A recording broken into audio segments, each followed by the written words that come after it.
Okay. Good evening, everybody. Welcome back to Exploring the Lord of the Rings, session number 33, our 33rd session. We've been doing this now for quite some time.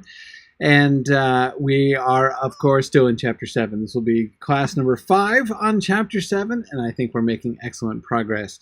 A couple quick announcements before we jump back into the text. One, of course, the primary announcement, we're still in the middle of our fall fundraising campaign. Fall fundraising campaign has been going really, really well so far. Last week, you may remember, on Twitter, I was talking about this, how we were at about $25,000 given and pledged already at the beginning of last week, and a goal was to get up to $30,000 by the end of the week. And as of now, at the end of the weekend, we are at almost 35,000, actually, about 34,000. So that's really exciting. We're hoping to get to 40,000 by the end of this coming week. Looking down the road a little bit, we're having our big celebration webathon, which we always do at the end of our campaign. That's going to be happening on the 14th, Saturday the 14th of October. Looking to start that at noon. And it's going to be just sort of a celebration of all kinds of different stuff that we do here at Mythgard and Signum, and special guests and chats and discussions and readings and really fun stuff. So I hope you'll be able to join me there. So thanks to everybody who has given in the fundraising campaign. If you haven't yet, I hope you'll consider it. We really rely a lot on that. I'm finishing a video right now where I'm going to sort of explaining a little bit more about like Signum and what we're doing. I know a lot of people are kind of involved in one or two of our programs and might not really kind of understand the big picture. So the video I'm working on right now is to explain the big picture, and then talk a little bit after that about our finances. What do we do with the money that we're given and everything, to kind of talk about that stuff. So look for those here. In the next few days over the course of this week. Don't forget also that we're going to be doing a drawing for some giveaways. Our asynchronous drawing for everyone who has given and sort of noted their gift in connection to the Exploring the Lord of the Rings class. So we're going to be doing a drawing of everybody who's given of any size. All you have to do, if you've given a gift already, or if you're planning to give a gift, just after you do, send an email to donate@signumu.org and just mention Exploring the Lord of the Rings in the subject line, and we'll make sure to enter you into the drawing there. Just very happy to kind of give away some stuff. And what we're giving away, as I mentioned last time, we're giving away books. I love giving away books, but it's not just books, actually. These are pretty cool books. So you can choose among some of the Mythgard Academy books that we've done in the past. Any one of these books, of course, you're welcome. You're welcome to choose, but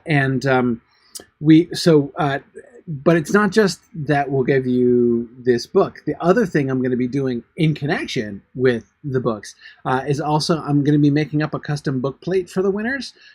So where I'll sort of talk a little bit about the book, mention some of my favorite parts, some of my favorite things that we did when we did the sessions on those.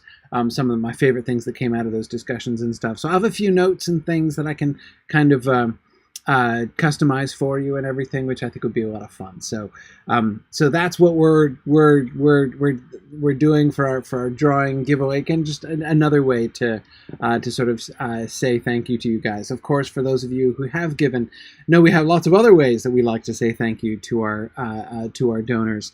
Lots of things that we like to give away, whether they are the ability to participate in some of our programs, like, for instance, everyone who gives $100 or more over the course of the year is welcome onto the Council of the Wise, which means you get to nominate and so to be part of the discussion where the final slate of our books what we're going to talk about in the Mythgard Academy is sent out to our electorate. So you can nominate and kind of have a real voice in what books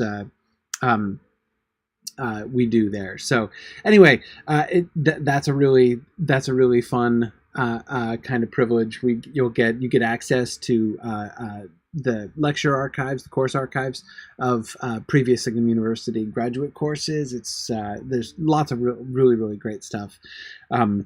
So again, thank you to everybody who has donated. If you haven't yet, I hope you will consider it. If you're listening to this asynchronously, there's still time. This is, of course, for Signum's annual fund, and we're very happy to receive your donations at any time. So again, thanks to everybody. We really rely on your support. Now, one quick thing from last week's discussion that I wanted to pick back up on before we move on today. And that's, Lincoln, I want to come back to you had mentioned this live in class last week, and then you posted about it as well. And so I was wanting to come back to it. Lincoln was thinking about is sort of the issue of the galloping from the east specifically. And when I talked about it, my first response, Lincoln, was kind of to dismiss that a little bit, in the sense that, I mean, yes, it's true, of course, if it's Gandalf's hooves, he's coming from the south generally. I mean, he's coming up the Greenway from the south, from Rohan. And of course, the thing that I said then, which I still think is perfectly true, is, well, so are the Black Riders, right? So, I mean, who exactly is coming from the east? But Lincoln, the thing that I would emphasize here, which I think is actually something that you touched on. I haven't quoted your post on the slide because I just wanted to kind of touch on it briefly. Well, anyway, my version of briefly. But Lincoln, I think in your post, to me, you actually touched on the critical point, and that is that the E is capitalized in galloping from the east, capital E, right? What that suggests to me is it's not a cardinal direction that he's focused on. That is, it's not like in his dream, he's like, hark, I hear the galloping of hooves. From which direction are they coming?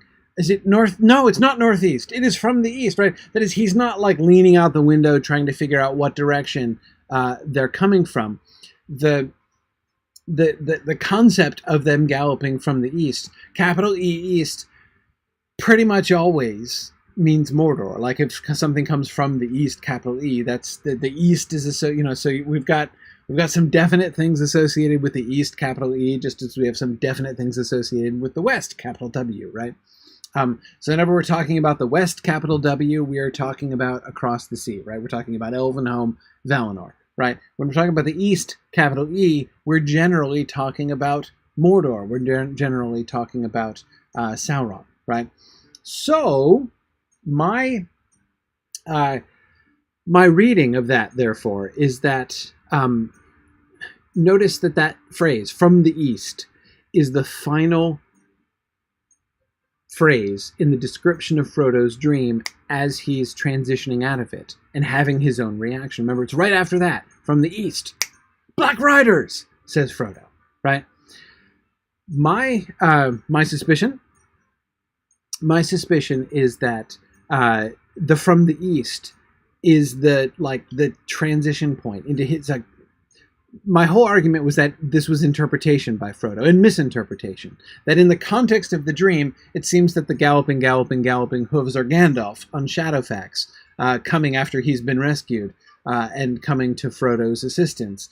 That it's supposed to be reassuring, but when he hears the galloping of hooves, all he can think of are the Black Riders who are chasing him and of whom he is afraid, and so he immediately associates the sound of the hooves with the Black Riders. I think that from the east is something that we can associate there. We can see that association beginning right there. Galloping.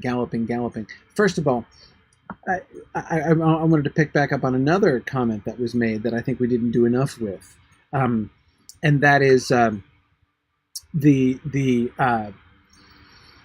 onomatopoetic nature of that repetition, right? Galloping. And how it sounds like the galloping of a horse's hoof, right? As many poets have taken advantage of that fact in the past. That the onomatopoeia of galloping, galloping, galloping works for a single horse galloping, right?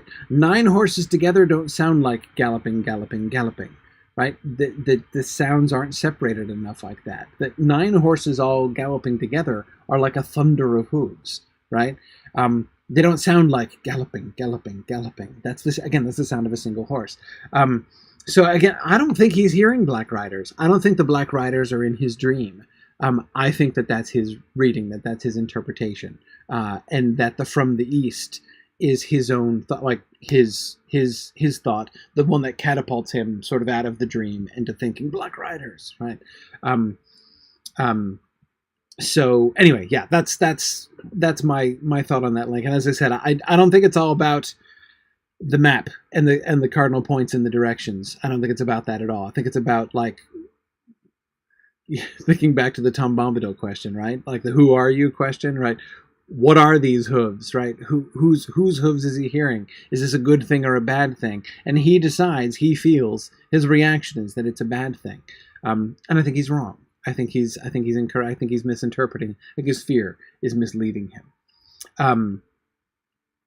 Okay. Let's jump back into the text here today. I want to see if we can get, I'm gonna try to leap forward. These first few passages are interesting, but somewhat less dense than some of the other ones, and I want to see if we can get to Tom's tales today. So we'll see if we can get that far. We're going to touch pretty quickly on the theme that I was pointing to in my title for today, the perilous quest in a rain delay, which strikes me as very interesting and somewhat odd, right? It's kind of hard to imagine from the beginning of this passage, after they wake up, that they're all still really thinking with the kind of urgency that they have had in the past about their journey. But anyway, we of course didn't talk about our fourth sleeper, who is Sam. We got Frodo's dream and Pippin's dream and Merry's dream, and now we get Sam's dream. As far as he could remember, Sam slept through the night in deep content, if logs are contented. So of course we get a joke about Sam sleeping like a log and not having any dreams. But of course, I can't help but remember, and and I'm sure that many of you were thinking as well, this seems fairly conspicuous, doesn't it? That Sam is the only one unaffected by this. The one thing that the three of them, the three dreams, all have in common, no, let me be more cautious about that. The one thing that the three dreamers have in common is fear, right? Merry and Pippin are still they have fearful dreams, right? Very understandable fearful dreams after their traumatic experience in the willow tree earlier that day. Frodo has a dream which seems to be intended to be an encouraging dream, but becomes for him a fearful dream, right? Sam does not have a dream. And of course, we have to remember it was Sam as well who resisted the willow tree in the first place, right? It was only Sam who remained free of that. And that seems to me,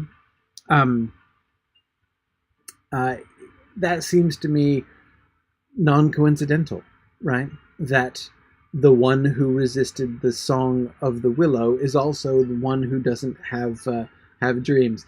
Tom, I love that. I love that reading. Tom says, in the dream, he seems to have had that axe that he was looking for to rescue Merry and Pippin. So you're thinking that, Sam, this is Tom, this is a triumphant dream of Sam's, right? That, he had the tree down, right? And so he sleeps like a log.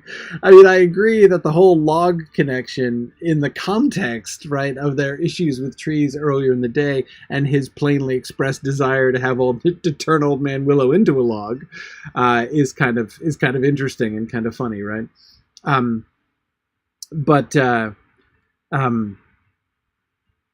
Yeah, good.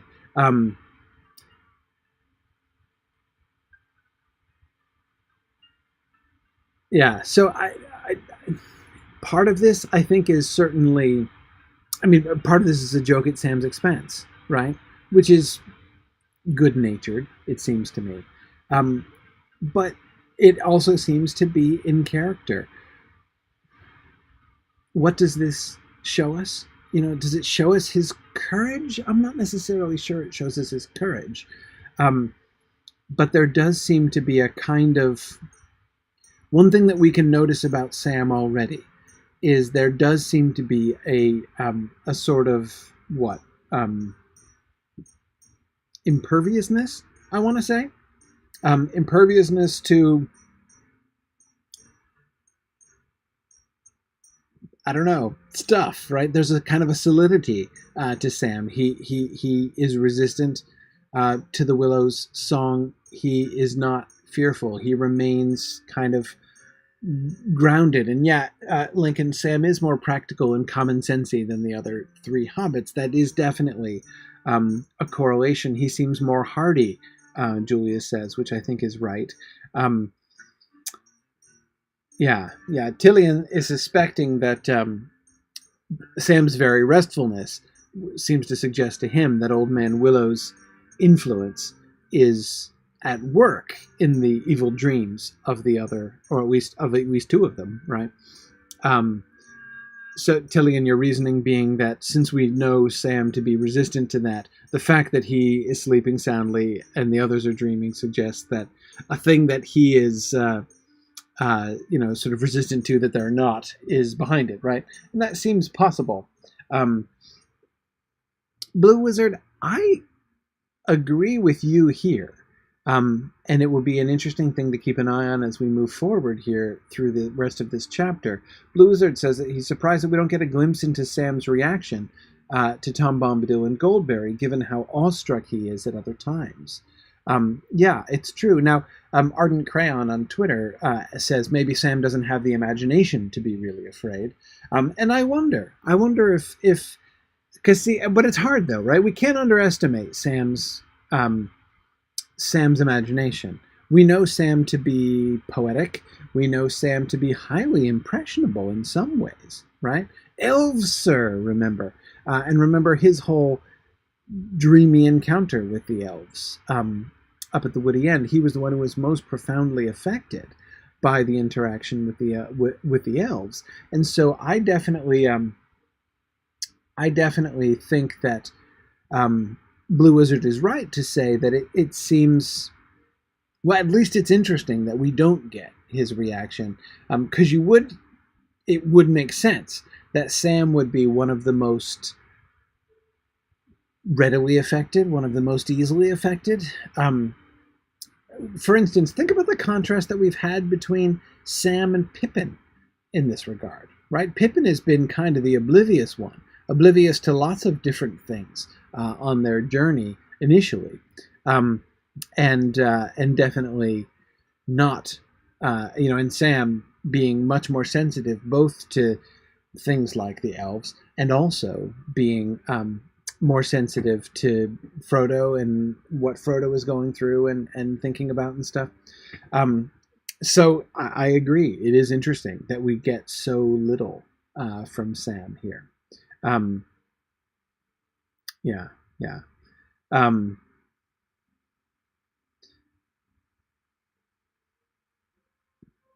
Good. Yeah, Tom says that the Gaffer and Farmer Maggot are also resistant, and all of them are connected closely to the earth. Tom thinking, I assume, of their resistance to the Black Riders, right, and what we see from them when the Black Riders come in. That kind of proximity to the earth, that seems to be that what I was kind of vaguely pointing at, saying things like well grounded and stuff like that.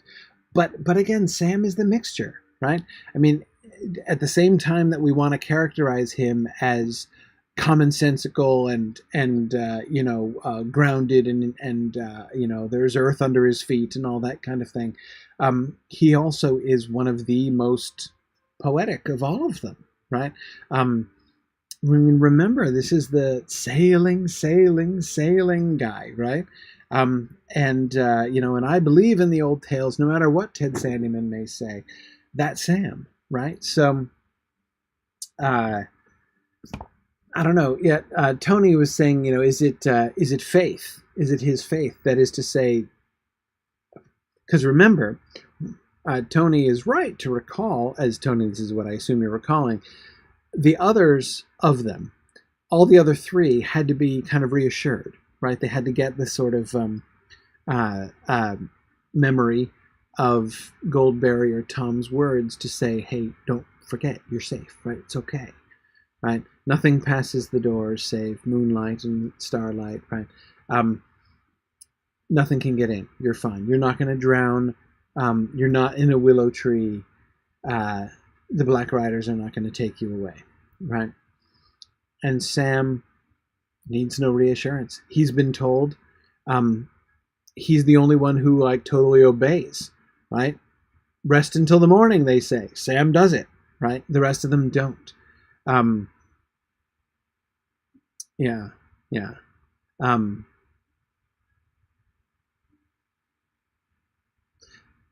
Eroheb is suggesting that though Sam is awed by the elves, since Tom and Goldberry are less lofty but deeper and nearer to mortal heart in comparison to the effect of the elves, so he is more comfortable with them. Possibly. Yeah.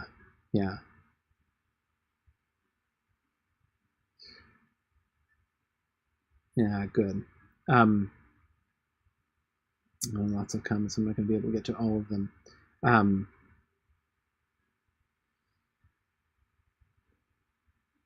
Yeah, exactly. Matthew was just saying exactly what I was thinking. Tom says he'd no nightly noises, and Sam takes him at his word and rests without care. That does seem to be involved there, I think. So if we want to look at this as a sign of some kind of strength in his character, that seems to me the kind of strength that he has here. The rest of them are fretting anyway, despite the fact that they were told not to. He doesn't, right? And I do think that that's important. Yeah. Anyway, okay. Let's move forward.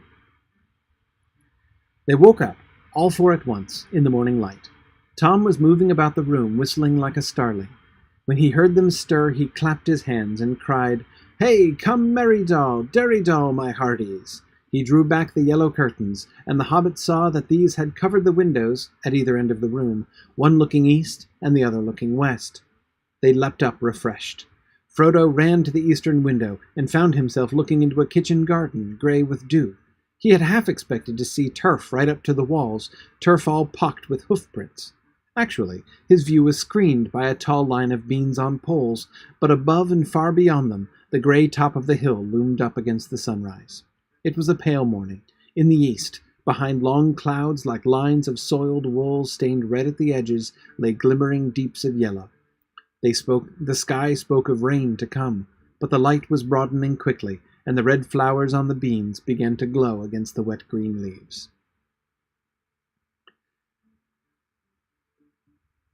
Yes, Julia, I agree with you. A line of beans on poles is the most mundane, undreamlike thing I can imagine. And that is a really interesting transition, isn't it? It's not just, oh, phew, we're safe after all. Like, oh, okay, the Black Riders weren't really here circling around the house or something, right? That didn't actually happen. He does have that thought. But it's not just that, right? Instead, we get confronted with this this extremely mundane scene, right? The kitchen garden of Tom Bombadil and Goldberry. It is extremely tame, extremely mundane, right? Yeah, good.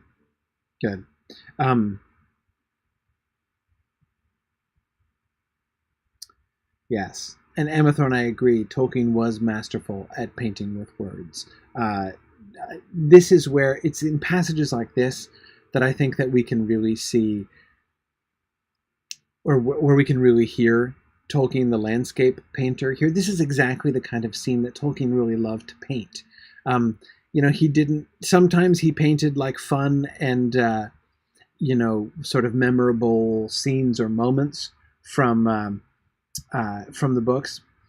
Like, for instance, I'm thinking of the drawing that he did of the troll camp, right, with Thorin about to come into the troll camp, and the trolls hiding behind trees, and Bilbo peeping out. So there are some moments that he sort of chooses to illustrate within the narrative, but most of his illustrations are just scenes, just descriptions, and I think that that's I think that that's how he saw them. And his descriptions, you can see that too. The description of the sky, right? It was a pale morning in the east, behind long clouds, like lines of soiled wool stained red at the edges, lay glimmering deeps of yellow.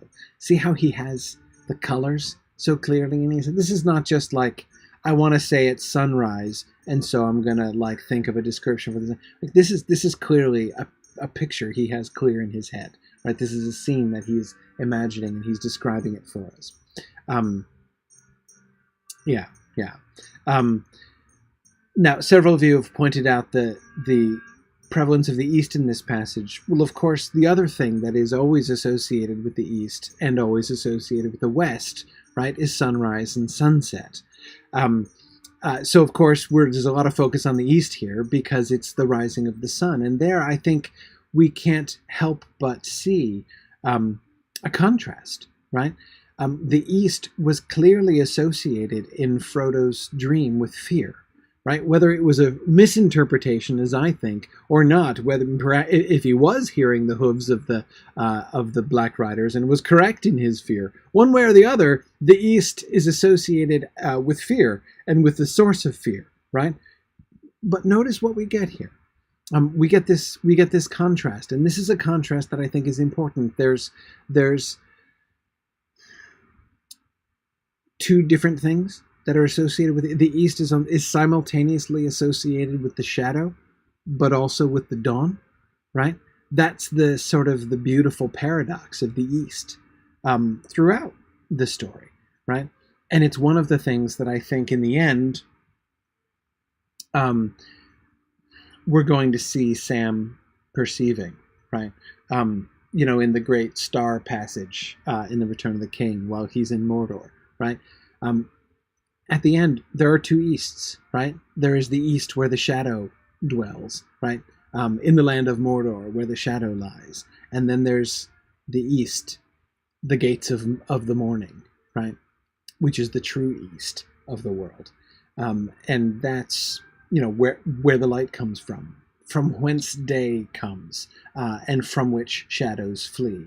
And I think that that's an important element here. That behind the shadow there is always the dawn, right? Exactly, Marianne. Light and high beauty remain, and I think that that's part of that's a lot to like read into a description of the sunrise here. But again, the point about the East is, I think, a good one and an important one. But again, those are the two things that we always see, because of course it's also sunrise, right?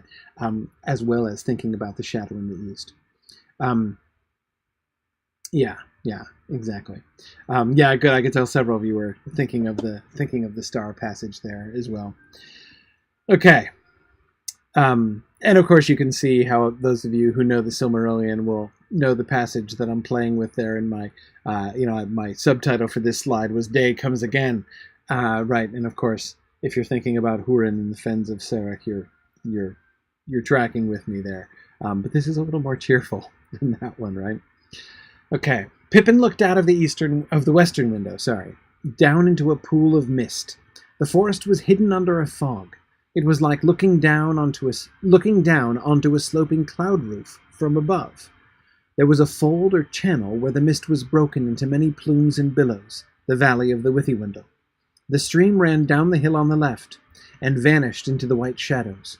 Near at hand was a flower garden and a clipped hedge silver-netted, and beyond that, grey shaven grass, pale with dew drops. There was no willow tree to be seen. Of course, Pippin was dreaming about willow trees. So just as Frodo is relieved to see that there are not hoof marks all over the turf, so too Pippin is delighted to see that there was not, in fact, any willow tree scratching at the window over the course of the night. Anyway,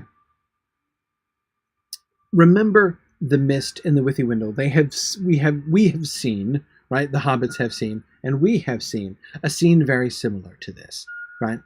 That is, looking out from a height. They're up on a hill, right? There's another hill behind, up, down, under hill, right? But they're elevated fairly significantly above the Withy window here.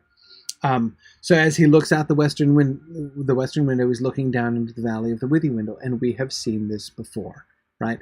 The Withy window after dawn, or the Withy window valley, seen over the treetops after dawn, looking and seeing the mist there.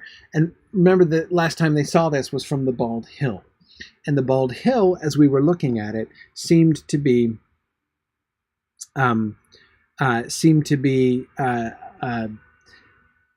almost taunting. That is, remember that the path led them there, right? The tree path led them straight to the Bald Hill and gave them this view, which was in the end misleading, but also gave them this view of the Withy window Valley. And that's when when Mary said his piece about how that's the center from which all the queerness comes and how they definitely don't want to go that way. And the mist that seemed to cling there seemed to be sort of associated with the kind of magic and mystery of the Withy window Valley. Was pretty ominous, that mist that was lingering there. And remember, this was especially in contrast to the mist that we saw in Buckland, right, as they left in the pre-dawn darkness, which was, there was, Crick Hollow was covered in mist as well. But there it was domestic and decorative mist. It just kind of made things look peaceful. And one of the things that was emphasized was the effect on the spider webs, right? How as in Tom Bombadil's garden, the clipped hedge is silver netted, right? Which is, of course, a very beautiful effect, the effect of mist and dew on a spider web. Especially one like that's on a hedge. One of those spider webs which is almost perfectly invisible under every circumstance except for that, right? Then when the dew falls on it, you can see how many spider webs there are all over the place on the hedge, right? I see that all the time at my own house. And yeah, so Tom, I agree. Mist is a very normal thing in this kind of landscape at this time of year. Absolutely. What's interesting to me is how different it looks from here, right? We saw it from the Bald Hill, and then it was like, that is the sort of the center of the queerness, right? That's where everything is questionable and uncertain and dangerous. And now they're looking from a different hill down into exactly the same valley, seeing exactly the same mist. And all of a sudden, look, it's described like the mist back in Buckland was described, right? They're not only are they not inside a willow tree, they are in this little enclave of that feels like civilization. They're safe from the forest, right? So let's keep going. "Good morning, merry friends," cried Tom, opening the eastern window wide. A cool air flowed in. It had a rainy smell. "Sun won't show her face much today, I'm thinking. I have been walking wide, leaping on the hilltops, since the grey dawn began, nosing wind and weather, wet grass underfoot, wet sky above me. I waken Goldberry, singing under window, but not wakes hobbit folk in the early morning. In the night little folk wake up in the darkness, and sleep after light has come. Ring-a-ding-dillo! Wake now, my merry friends, forget the nightly noises. Ring-a-ding-dillo-dell, derry-dell, my hearties. If you come soon, you'll find breakfast on the table. If you come late, you'll get grass and rainwater." Okay, so you can hear the rhythm, right? This is just one of those speeches which, apart from the rhyme, is almost perfect Tom Bombadil sound, right? And yes, it is interesting, isn't it, Perry? And S.R. Perry, I'm not sure how to read your name. Are those initials? Senior Perry? It's just Perry? Anyway, it is interesting that Tom knows of their dreaming, right? He doesn't have to be told that they had bad dreams. He's been aware of them the whole time. He's aware of everything that is going on. Forget that it's not just that he knows they've had a restless night. It's not just like he heard them in the night or something like that, right? Which he might have done, or was aware of them stirring or something like that. He knows exactly what it was. Forget the nightly noises, right? Nightly noises have been bothering them. So yes, Tom definitely knows everything that's going on beneath his roof. Yeah, we definitely see that. Yeah.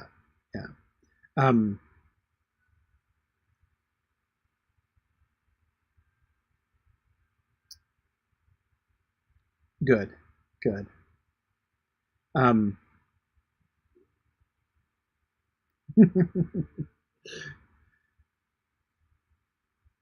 Eric Heb, that's a great question.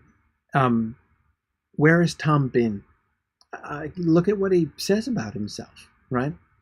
I have been walking wide, leaping on the hilltops, since the gray dawn began, nosing wind and weather, wet grass underfoot, wet sky above me. Leaping on the hilltops? Really? Like, from hilltop to hilltop? Or he's just been going on the hilltops leaping? Or, like, first I'm going to leap around a little on this hilltop, then I'm going to go over to the next hilltop, and I'm going to leap around on that one, right? It's interesting because Tom Lincoln is clearly in favor of hilltop to hilltop.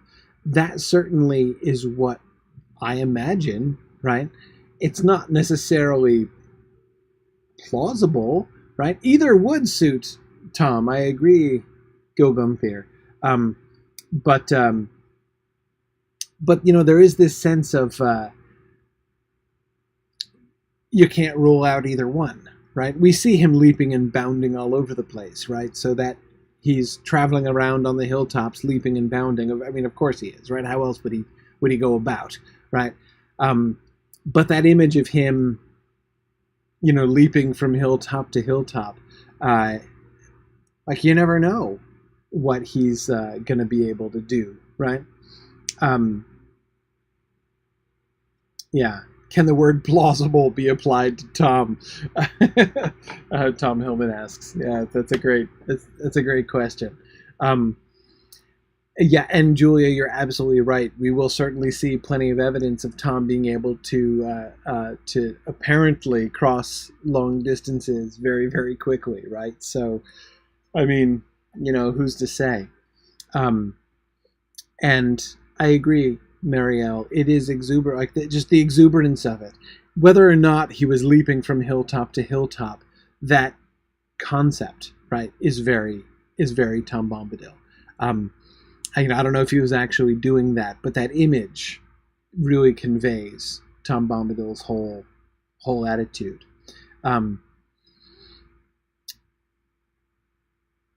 He wakened Goldberry, singing under window, but not wakes hobbit folk in the early morning. He's marveling at the fact that they are still sleeping, right? That they're sleeping in. In the night, little folk wake up in the darkness and sleep after light has come, right? Yeah.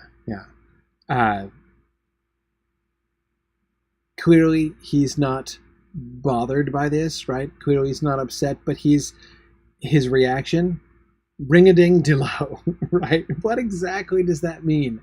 I don't know, but he calls them his merry friends again, right? There's this call to merriment. Ring-a-ding-dillo-dell, derry-dell, my hearties. And that seems to be part of the invitation, right? Ring-a-ding-dillo. Wake now, my merry friends. Imperative. Forget the nightly noises. Imperative. Ring-a-ding-dillo-dell, derry-dell, my hearties. Doesn't that sound kind of imperative too? Right? I don't know what it means, but it sounds a little imperative. If you come soon, you'll find breakfast on the table. If you come late, you'll get grass and rainwater. Right? Conditional, indicative statements, right? This is what's going to happen. If you do this, this will happen. If you do this, that will happen. So he doesn't end with commands. But yeah, Matthew sees parallels to the elves teasing the dwarves in The Hobbit. Matthew, what I see the closest parallel to is the elves teasing Bilbo under his window by singing with the lullaby, the outrageous lullaby song that they sing at the end of The Hobbit, not at the beginning. Yeah, that I think is what I see the primary is what I'm mostly reminded of in this scene. Yeah. Erokeb thinks that ring-a-ding dillo-dell is just exuberance overflowing into speech, not nonsense, but sounds more closely tied to thought than normal speech. Yes, Erokeb, I would definitely agree that what we see there is him modulating out of their language, right? Does that mean that he is speaking another formal language that they don't know? Well, I don't know exactly, but I do think that he's still communicating, right? Just not in the common speech when he's saying those things. Blue Wizard you're absolutely right. He speaks with lots and lots of exclamation points, right? That is very true.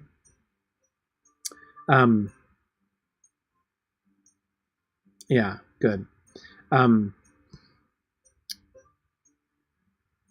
Yes, the language of joy, Julia, exactly. We're going to get to that later on.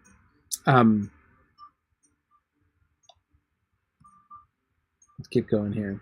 Needless to say, not that Tom's threat sounded very serious, the hobbits came soon, and left the table late, and only when it was beginning to look rather empty.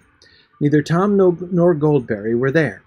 Tom could be heard about the house, clattering in the kitchen, and up and down the stairs, and singing here and there outside. The room looked westward over the mist-clouded valley, and the window was open. Water dripped down from the thatched eaves above. Before they had finished breakfast, the clouds had joined into an unbroken roof, and a straight grey rain came softly and steadily down. Behind its deep curtain, the forest was completely veiled. As they looked out of the window, there came falling gently, as if it was flowing down the rain out of the sky, the clear voice of Goldberry singing up above them. They could hear few words, but it seemed plain to them that the song was a rain song, as sweet as showers on dry hills, that told the tale of a river from the spring in the highlands to the sea far below. The hobbits listened with delight, and Frodo was glad in his heart, and blessed the kindly weather, because it delayed them from departing. The thought of going had been heavy upon him from the moment he awoke, but he guessed now that they would go no further that day.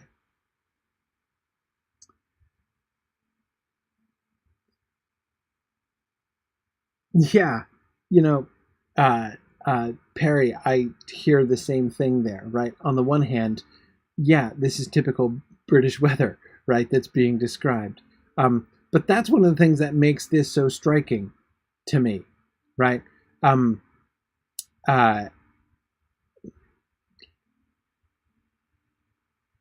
idea that they're like, oh, it's rain. Well, needless to say, we're not going out in the rain, right? We're gonna have to we're calling off the quest because it's raining outside, right? That assumption I find really striking. It makes sense in the House of Tom Bombadil, but nevertheless, I do find it a little odd under the circumstances.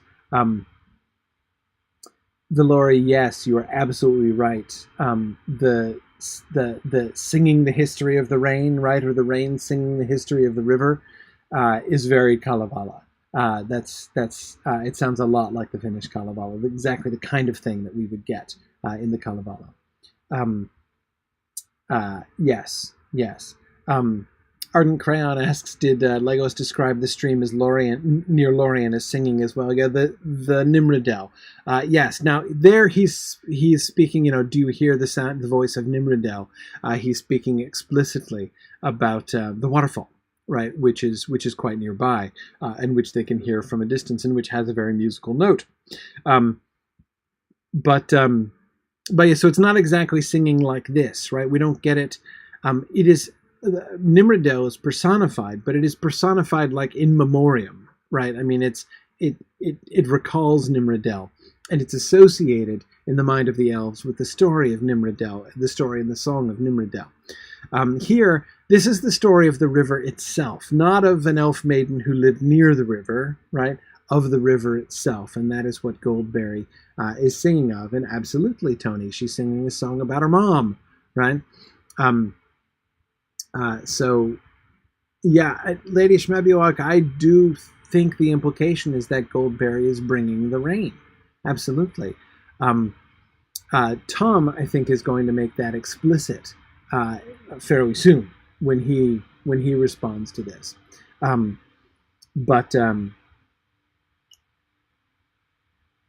Okay, so they're eating their breakfast by themselves, right? And we've got the rain going on outside and the sound of Goldberry's voice singing. And the delight with which they hear it. Now, this is the sentence that I find a little surprising. The hobbits listened with delight. That's no surprise, right? They have received everything that Goldberry especially, but both of them really, have done with delight, right? Delight is one of the major sort of elements, right, of the whole encounter with Goldberry and Tom. It's the rationale behind their delight. It's what comes next that I find so interesting. And Frodo was glad in his heart and blessed the kindly weather, because it delayed them from departing. Like, because it gave them an excuse not to depart.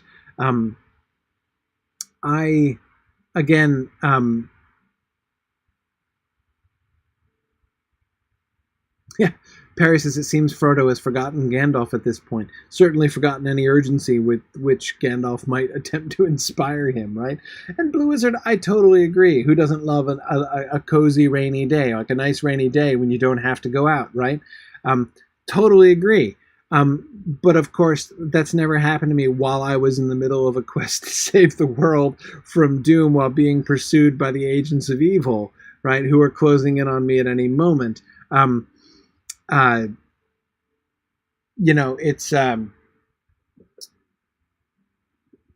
yeah, it's great, right? But it's a little peculiar to me. I can't help but feel right. Julia says that everybody knows that agents of evil don't travel in the rain, right? So you're perfectly safe, apparently, when it's raining. Now they are perfectly safe in Tom Bombadil's house, and perhaps that's what we see here, right? Their confidence. But yeah, Tongo, more exactly like that they're forgetting their cares in this house. Yeah, I mean, I think that they are.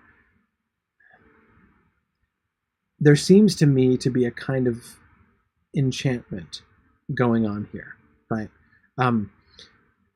I suspect that when Frodo blesses the kindly weather because it delayed them from departing, I think that he is understanding the rainy day being brought on by Goldberry, right?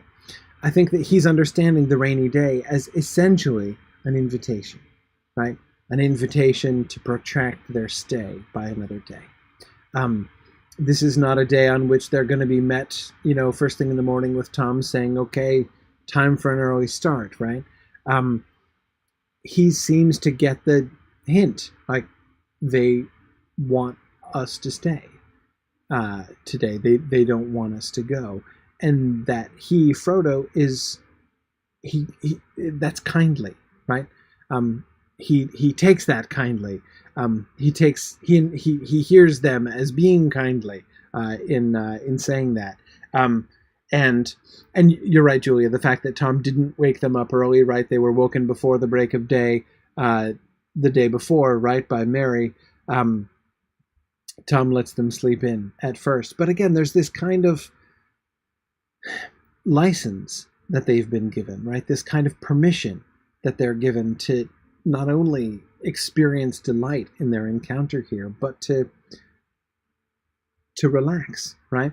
Tony is recalling, of course, that Frodo was somewhat reluctant to leave the Shire and face his exile and danger.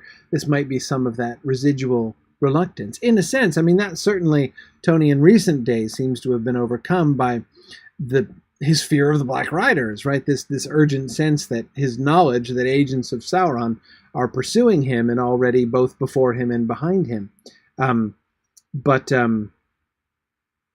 But yes, Stephanie, I think that you're exactly right. Stephanie says it seems like the entire experience of being at Tom's is almost as if they stepped out of the world they had been in for a while. Yes, exactly. And that is precisely the experience that we're going to see from them as we move on into the conversation that he has that they all of them have with Tom after this. So that sense of I'm in this other space, right? That it doesn't matter if we stay here an extra day. He's not. I mean, nowhere in here enters the calculation. I would love to stay another day, but gosh, this just gives the Black Riders more of a chance to find us, and delays can be dangerous, right? That was the chapter title originally. The chapter title of chapter 3, or one of the chapter titles that Tolkien tried out for chapter 3. But no.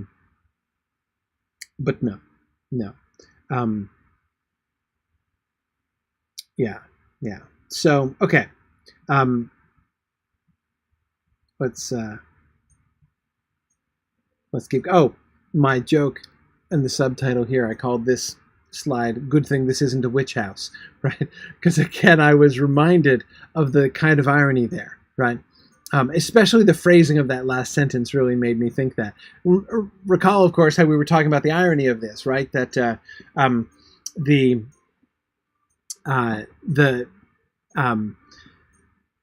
the fact that you're in this scary wood, right, where you're attacked and almost killed by a magical tree, and then you meet this random guy and he invites you back to his house, and it looks super inviting and welcoming and everything. And often this is like the beginning of the Brothers Grimm horror sequence, right? I mean, like you don't go into the nice looking little cottage made of candy in the middle of the woods. And then, of course, what happens the next day, right? He guessed now that they would go no further that day. is the line that really reminded me of that, right? But again, I'm not suggesting that there's any malevolent intention, obviously, in Tom or Goldberry. I'm just saying it really reminded me of the irony there, right?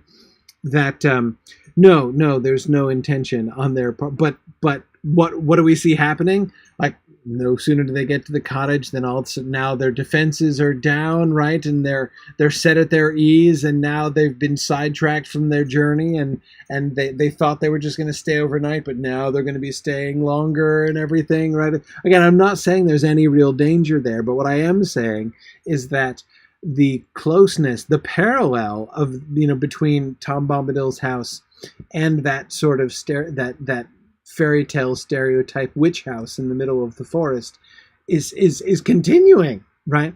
And the irony is therefore sharper. But I think that the parallel is really fascinating. Yes, Julia says it's the witch house in Arda unmarred. Right, exactly. The witch house as it was meant to be before it was corrupted, right, Julia? Yeah.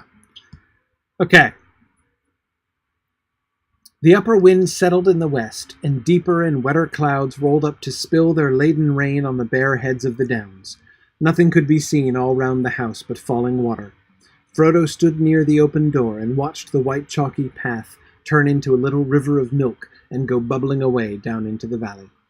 Tom Bombadil came trotting round the corner of the house, waving his arms as if he was warding off the rain, and indeed, when he sprang over the threshold, he seemed quite dry, except for his boots. These he took off and put in the chimney corner. Then he sat in the largest chair and called the hobbits to gather round him. "This is Goldberry's washing day," he said, "and her autumn cleaning. Too wet for hobbit folk, let them rest while they are able. It's a good day for long tales, for questions and for answers. So Tom will start the talking."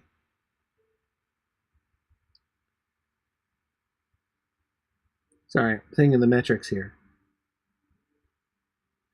"This is Goldberry's washing day, and her autumn cleaning." Too wet for hobbit folk, let them rest while they are able. It's a good day for long tales, for questions and for answers. So Tom will start the talking. It is that last. I want to read it again to confirm. It is that last half line, which is an oddball, right? So Tom will start the talking is outside the meter of the rest of his speech, right? That's the bit that doesn't fit in with the rest, which is kind of interesting, right? That kind of transition into him telling tales takes place outside of the poetry of his normal lines. That's kind of interesting.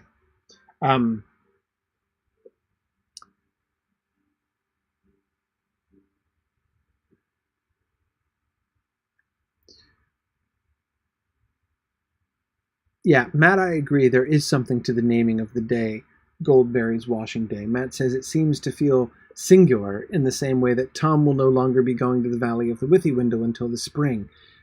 It feels like the hobbits have arrived for an obscure set of holidays. Yes, Goldberry's washing day doesn't necessarily, I would think, happen on the same day every year like a holiday. Like on this date every year is Goldberry's washing day. It might happen on different days, but she has a washing day, right? Like this, with this kind of regularity. But yes, there is that sense of there's a significance to this that they don't fully understand, right? Goldberry's washing day and her autumn cleaning, right? What does that mean? We don't really know what that means, right? She's washing the region clean with her rain. Yeah, it sounds like that. But again, clean of what exactly? What does that mean exactly? D-May says, I always wondered what she needed to clean.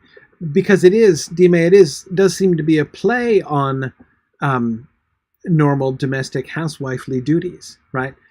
Washing day normally means laundry, right? The day when you get out the wash tub and you wash all the clothes and hang them out to dry, right? That's not Goldberry's washing day.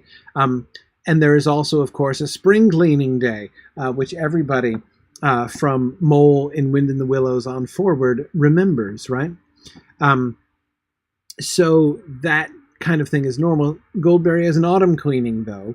And of course, washing day, any good housewife would not obviously pick a rainy day, right? It would be the opposite. You would pick a nice, beautiful, sunny day and to have as your washing day because you want to be able to dry your clothes on the line in the sun afterwards, right? So both of those things, the Goldberry's washing day and her autumn cleaning, are recalling sort of traditional housewifely activities, and yet they're reversed, right?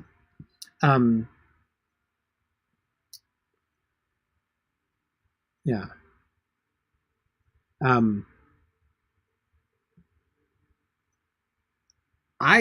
Julia, I don't think it's literally laundry, right?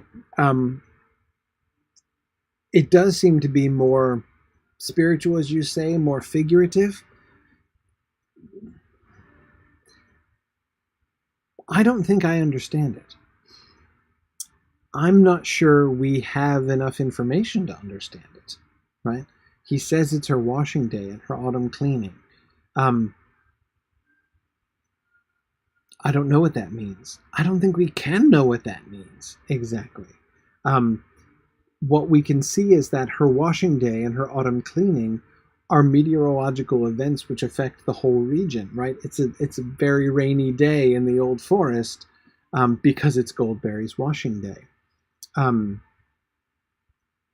Yeah, it does sound, Perry, like she's washing the forest. Not herself, chiefly, right? Yeah, it's not that I can't see things being dusty and needing to be cleaned, I guess, right? But I'm not sure.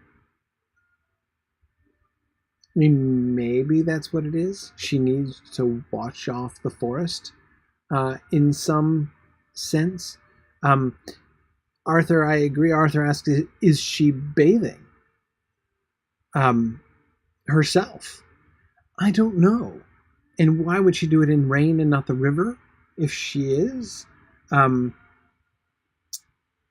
Is there a more spiritual sort of thing? Man of Rohan says maybe Old Man Willow has had the whole summer to evil up the Withywindle, and Goldberry is now infusing clean water into the Withywindle, and maybe it is a cleaning in a more spiritual sense, not just a physical cleaning, of like, the dryness and dust of summer. That certainly seems possible. I agree, Tom, that they do polish the table and they seem to have dishes, so there's no necessary reason to think that they don't do laundry, right? It could be literally washing day. But yeah, I think, to me, Tom, the contrast, that those reversals, right? Choosing a rainy day for washing day, or having a rainy day be washing day, and the autumn cleaning instead of the spring cleaning, suggests to me that it's like but unlike normal washing. Stephanie asks why Tom tells them this, right? Yeah, why is he giving them information that doesn't actually explain, is not going to really help them fully understand, other than, what does it show? What does it convey?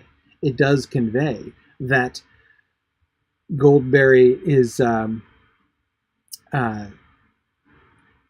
the rain is part of what Goldberry is doing, like showing her connection. They already feel it, right? They hear her voice coming down and the rain coming down with her voice. The sense that she's causing the rain, and very much in connection with the rain, they already got. He seems to be confirming that for them, right? Yeah, Gallandar asks, is it possible that, possibly just a joke on Tom's part, his using a domestic expression the hobbits would understand, to emphasize how foreign this whole situation is to them. That kind of thing feels kind of right, actually. That those two reversals, the washing day reversal and the autumn cleaning reversal, are kind of jokes, right? That he's establishing a sort of a joking parallel, but also anti-parallel to what they're familiar with, because they're not gonna really get it. Yeah.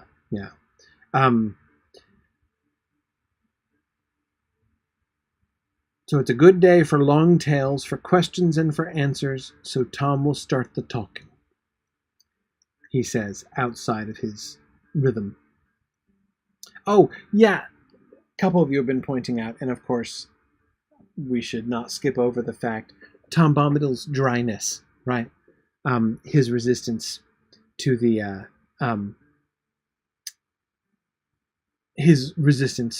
rain, right? It looks like he's waving his arms as if he were warding off the rain, and he is warding off the rain, right? When he comes, he's got wet boots, right? But his clothes are completely dry. I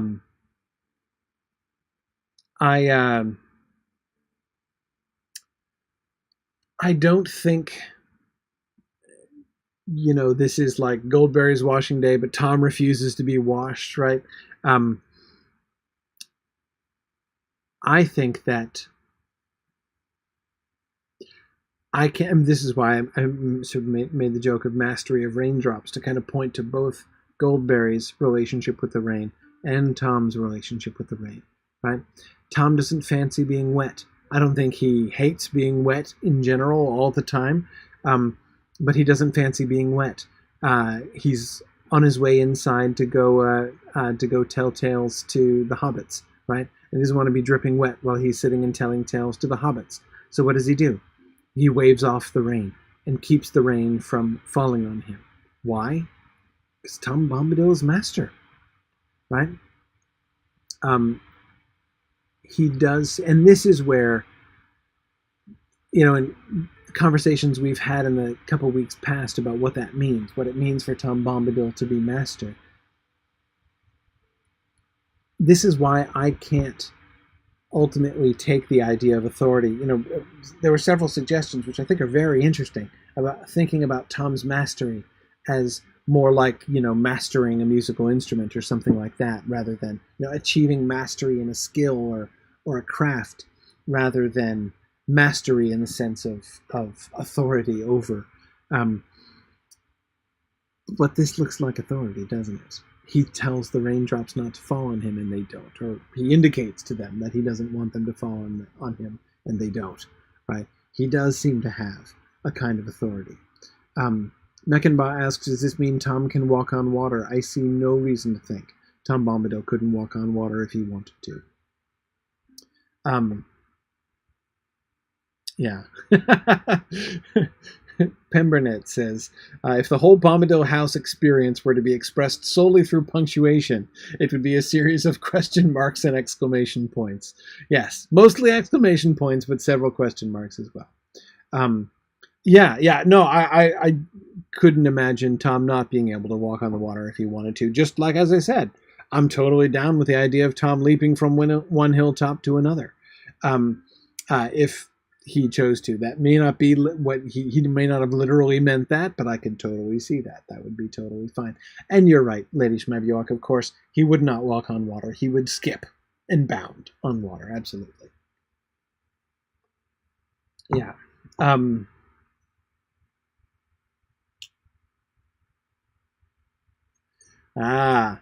Tony is suggesting that Tom is a Maya of Manway. He wears blue. He's associated with birds. He loves to talk, sing, and make verses. All things associated with Manway. Interesting theory. Yeah.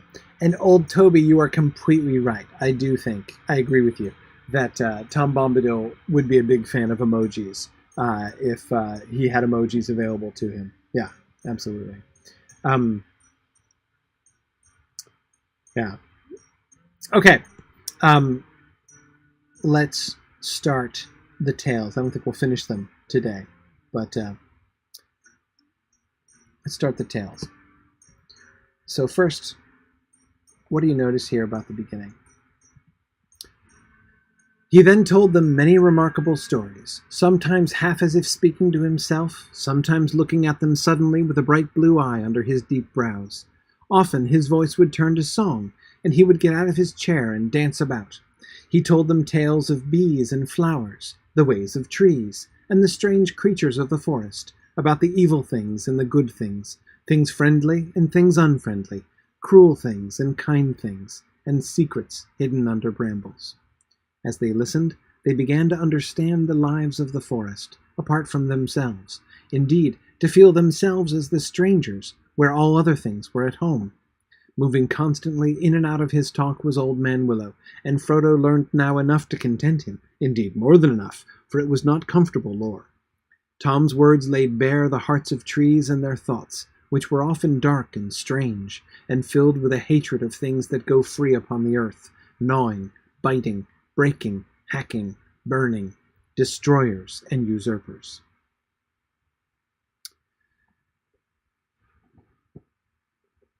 What is the effect of Tom's stories? What does he accomplish through his stories? Notice that one thing that we don't get any indication of, right, or any synopsis of, or anything like that, is narrative, right? Stories, we're told they are, right? Tales and stories. The often singing, but they're called stories, and yet we don't get any narrative at all, right?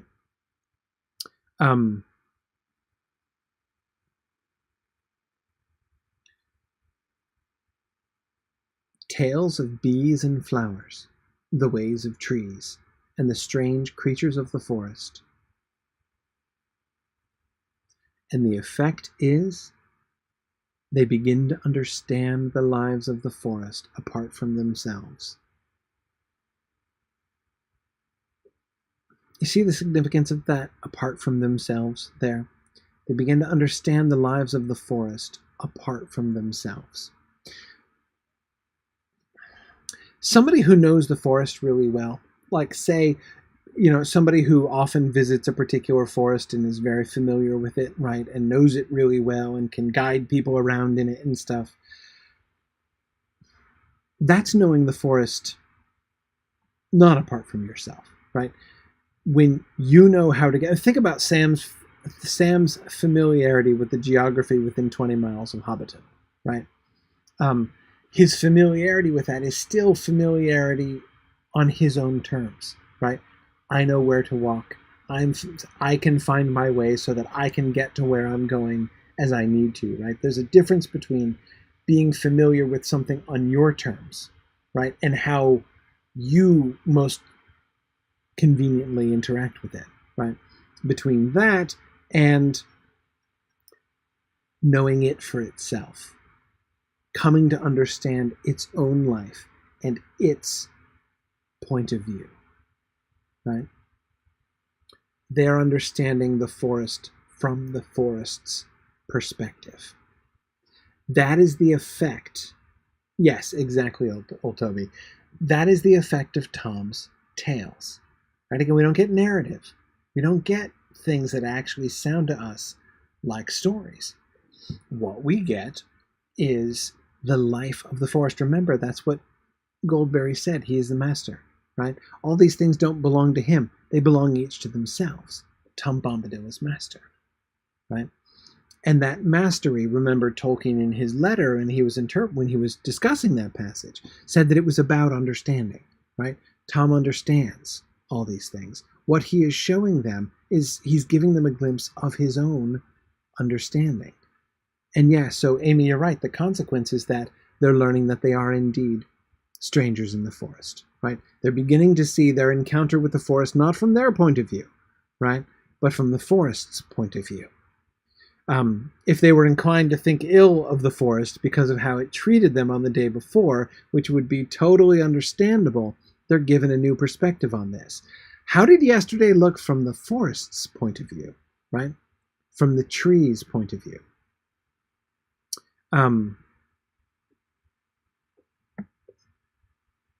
Yeah. Julia wonders if they're hearing the story of the Bonfire Glade massacre. We don't get a reference to anything like that. Again, we don't get any reference to any narrative, and I think that's important here, right? I'm not saying that Tom doesn't give any narrative. He may, right? But it's interesting that that's not described. If it were, think what would happen, right? If it were, then this would just become a list. This would become a list of, like, the best stories, like the best of Tom Bombadil's repertoire, right? Oh, there was that one about this one. Oh, and there was the one about this when this happened, right? A list of incidents, not this much broader sense of the lives of the forest, not the life of the forest, the lives of the forest, apart from themselves. The forest has many lives, right? Because it's not just a question of from the forest's point of view or from the hobbit's point of view. There are lots of points of view. From the points of view of the bees, of the flowers, of the trees, right? And remember the balance that we get in the first part there, right? About the evil things and good things, things friendly and things unfriendly, cruel things and kind things, right? All of those things.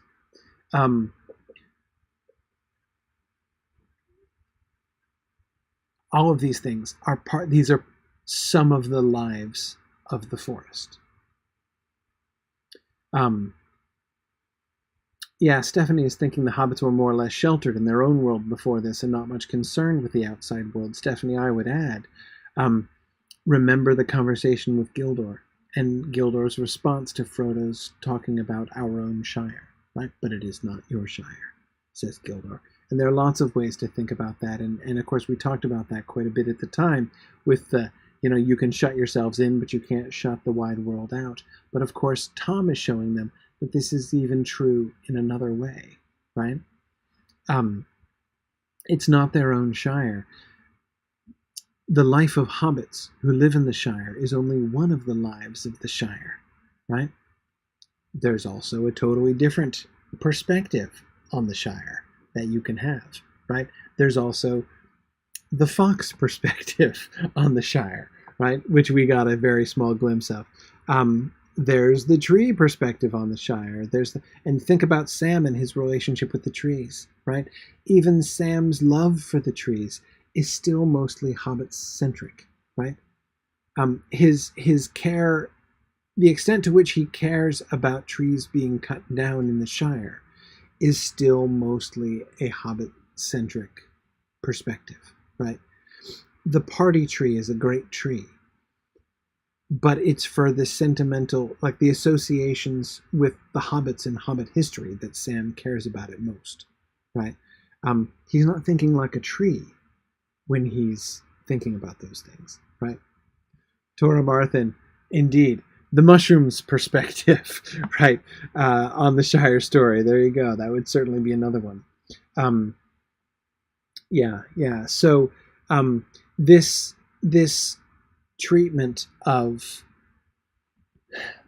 the way that Tom is opening them to an entirely new way of seeing things, an entirely new way of looking at things, right? That seems to me what is so centrally important here in this whole passage, the effect of his stories, right?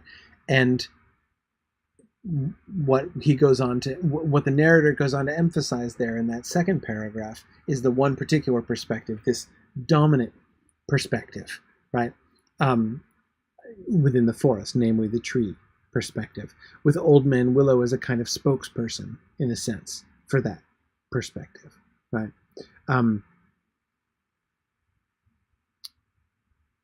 Their thoughts are often dark and strange, filled with a hatred of things that go free upon the earth. By the way, remember, we anticipated this early on. Recall when we were talking about Old Man Willow and the song of Old Man Willow, and how it seemed that one way to understand what Old Man Willow was doing to them in his song was sort of forcibly imposing a tree-ish perspective on them, right?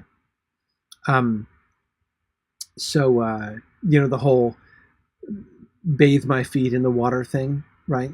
When Old Man Willow was singing of water and sleep, right?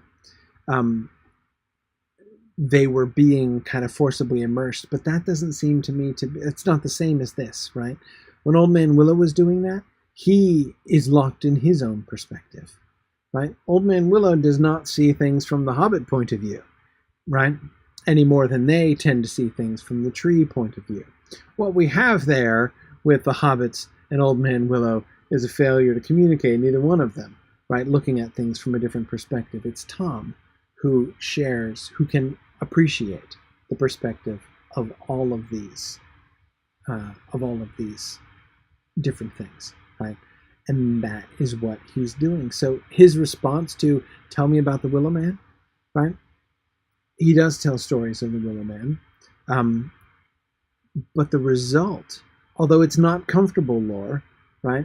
We're told, and that Frodo gets more than enough of it, we're told. But there's a kind of sympathy for this, right? That is, what they're given is not like, let me tell you the story about how the story about how Old Man Willow went bad, right? That doesn't seem to be the story that they're told. Instead, they are enabled to see the perspective of Old Man Willow, to see things from Old Man Willow's point of view.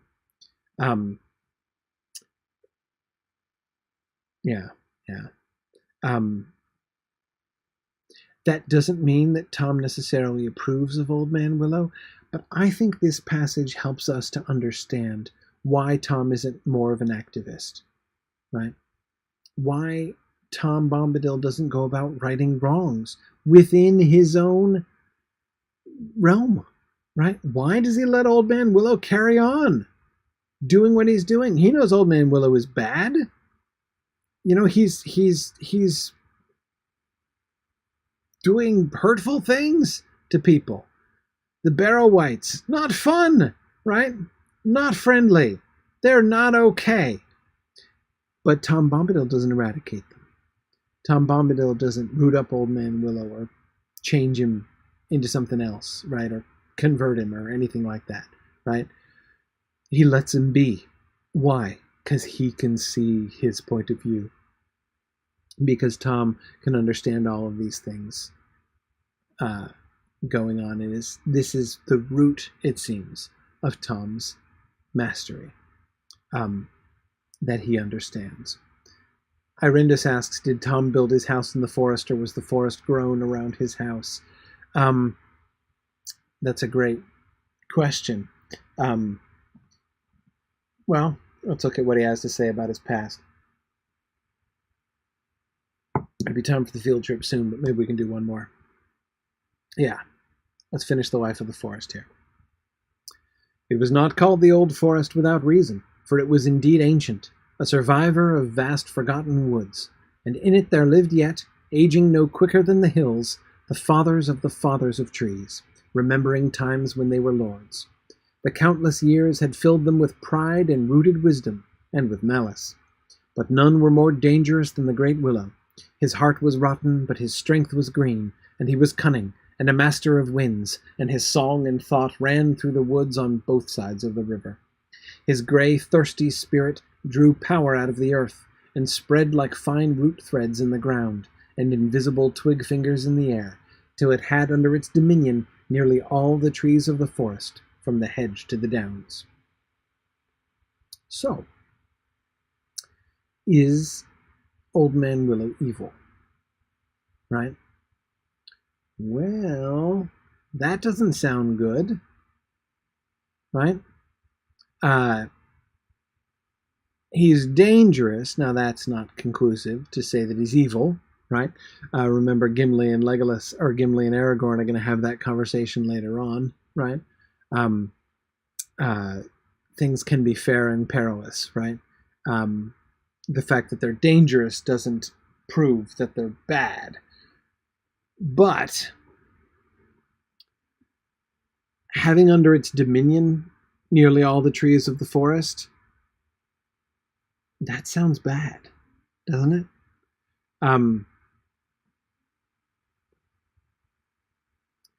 Dominion. Dominion is a big deal. Malice, yes, I agree, is a big deal. His desire to dominate the rest of the trees seems like a bad thing.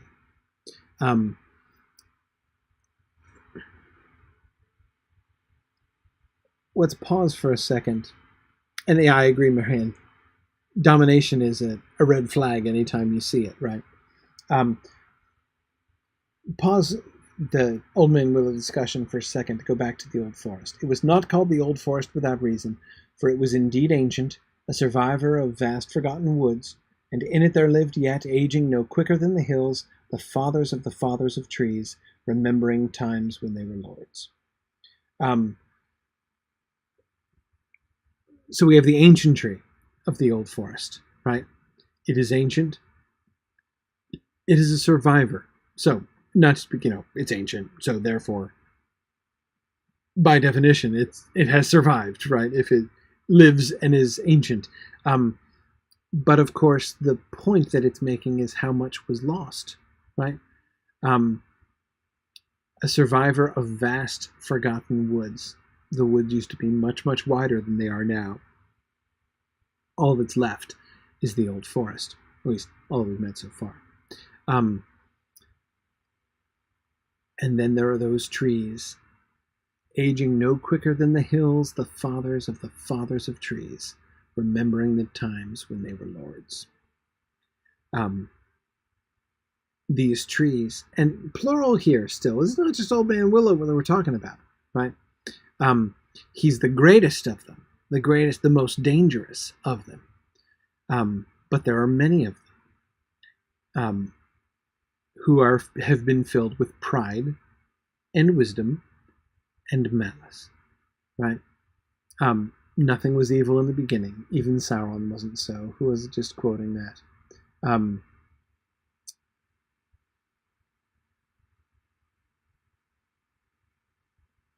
Tony. Who was Tony? We can see their inclination towards corruption, right? Notice the balance of that. Pride, which is dangerous at least. Wisdom, which is good, and malice, which is unquestionably bad, right? These are the three tendencies that these ancient trees have developed over time. Yeah. Now, Matt, I agree. In Forces of Nature, asking the good versus evil question is perhaps, I think it's fair to say that that doesn't quite fit, that that doesn't seem to be exactly perhaps the right question. But I don't know. I mean, malice is pretty unequivocal, right? If they are malicious, that's bad. And Matt, I guess here's the other thing that I would say. Forces of nature, forces can't be bad, right? Like a rainstorm can't be evil, right? Evil can come of it in one sense of the word evil, like misfortune, bad stuff, things that people don't like, right? It can be an evil. If the rainstorm comes, on the day of your outdoor event, then it's an evil, right? It's a misfortune. But it isn't evil in the moral sense. In order to be evil in the moral sense, you have to have choice. You have to have free will. But that's exactly the dignity that he seems to be giving to the trees here. I think if we were to say that the trees can't be truly evil, we would be treating them as a force of nature and not as an independent creature who can make its own choices. And it seems to me that he's describing the trees in exactly that way. When you do the Bombadilian thing, right, and you get inside the perspective of the trees, what he describes, what we get described to us from within that perspective are moral choices, right? What is clearly, well, I was tempted to call it anthropomorphism, but it's not anthropomorphism, right? That's the whole point. It's what's treeishness. It's not, but when we get inside the perspective of trees, not just projecting humanoid characteristics upon them, but when we get into the perspective of trees, we find that they make choices, and some of them make pretty bad choices, right? Yeah.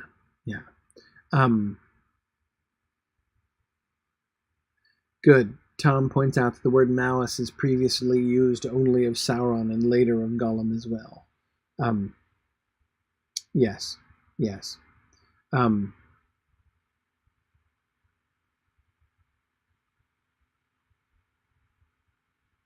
Lincoln says Carothros is cruel, but is he evil? Inasmuch as cruelty is a choice that he has made to be cruel, I'm going with yes on that one. Now, are the spirits of mountains and trees, judged by precisely the same moral standards? I don't know, but malice, again, seems to me fairly unequivocal. Yeah, Lincoln, exactly. They have moral agency. Dendropomorphism. That's good, Julie. I was trying to. I couldn't think on the fly of a good word for that. Yeah. See now, Valori, I agree. We call winters cruel if they're really bad, and that's us, right? We're not talking about them. We're not talking about their moral agency. We're talking about the effect on us that it has, right? But what we're getting here about the trees is clearly different from that kind of thing.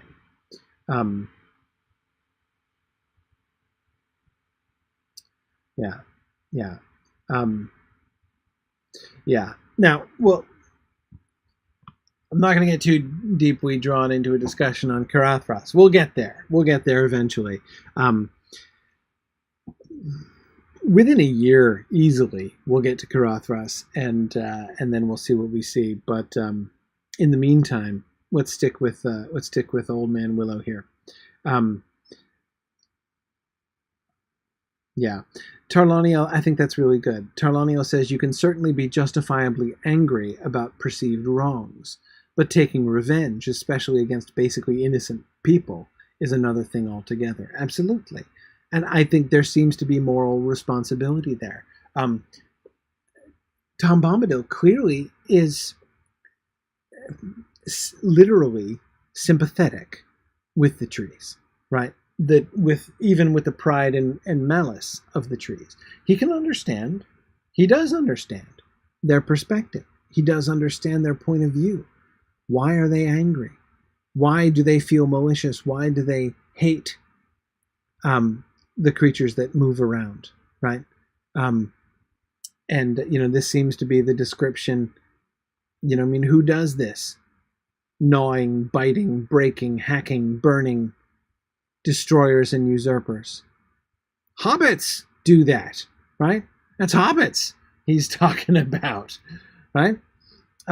Gnawing, come on now, right? That was Sam's very word that he was gonna, now of course the hobbits don't normally gnaw trees. That's a little unusual, but it's a little conspicuous at the same time, right? Obviously he's including more than just hobbits here, but it's other things that do the gnawing and the biting, but it is hobbits that do the breaking and the hacking and the burning, and men as well, right?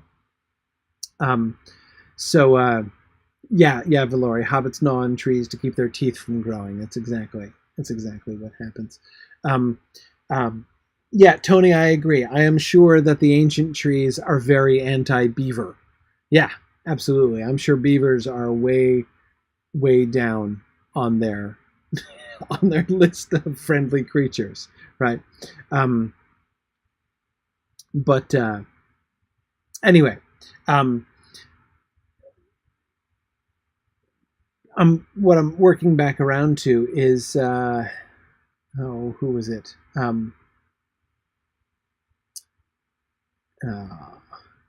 Yeah, Tarlaniel's point. Tom Bombadil was sympathetic to this feeling, right? The hatred of things, like he can understand it, and yes, you are right, Julia. Sympathy doesn't mean approval, right? It just means sympathy. Literally means to feel something with somebody else, right? He can understand the perspective of trees. He can feel what they feel, right?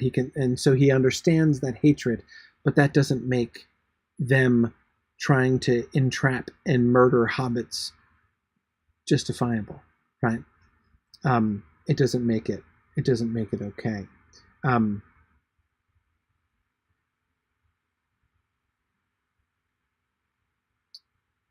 Yeah. I agree with you, Matt. I mean, Matt's saying, he agrees that about the moral agency and stuff, but that there's still just something that seems something about good and evil that feels like it's sort of lost in translation when talking about this from the tree's point of view. And I agree, Matt. There is a sense. I agree that there is a sense in which the simple, bald question, is Old Man Willow evil, right? Tom doesn't answer that question, right? That's not Tom's vocabulary. We don't get that, right? Nobody asks that question, and we don't get an answer to that question. We might want to think that way, but that is us imposing that particular binary, that particular vocabulary, right? What does Tom say, right? What Tom actually tells us about Old Man Willow is he's full of rooted wisdom and pride and malice, and he's very dangerous, right? And he has under his dominion nearly all the trees from the forest to the hedge to the from the hedge of the forest, from the hedge to the downs, right? He has dominion over all of these trees.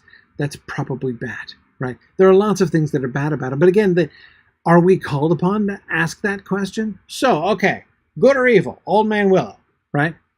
I think that the whole tendency of Tom's thought, the whole tendency of Tom's talk, is to discourage us from thinking in exactly those ways, right? I don't think it's exactly.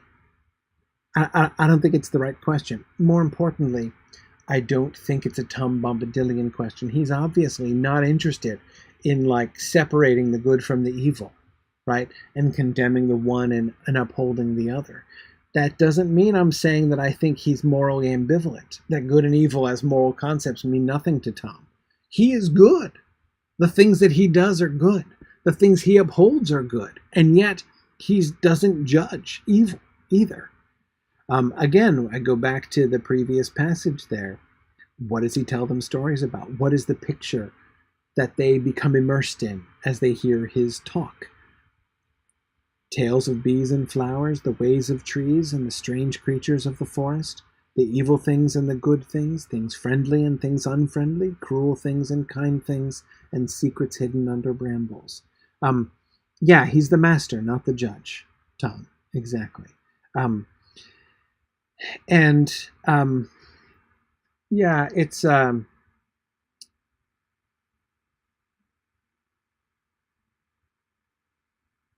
yeah, Irindus points out dominion is also interesting. Does Theoden have dominion over the Rohirrim? Does Aragorn over the Gondorians?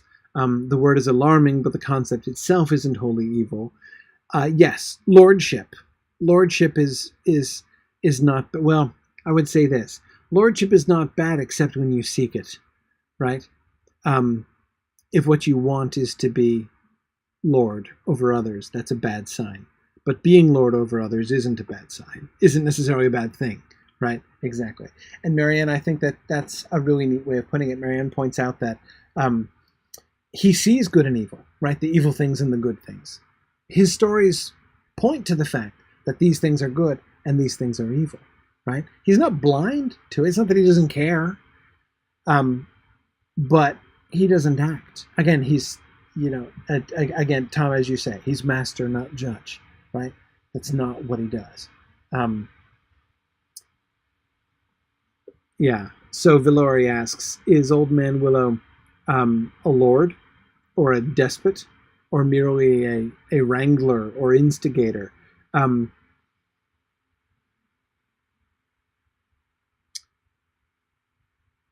think, oops, sorry, poor Narnian here, went AFK too long.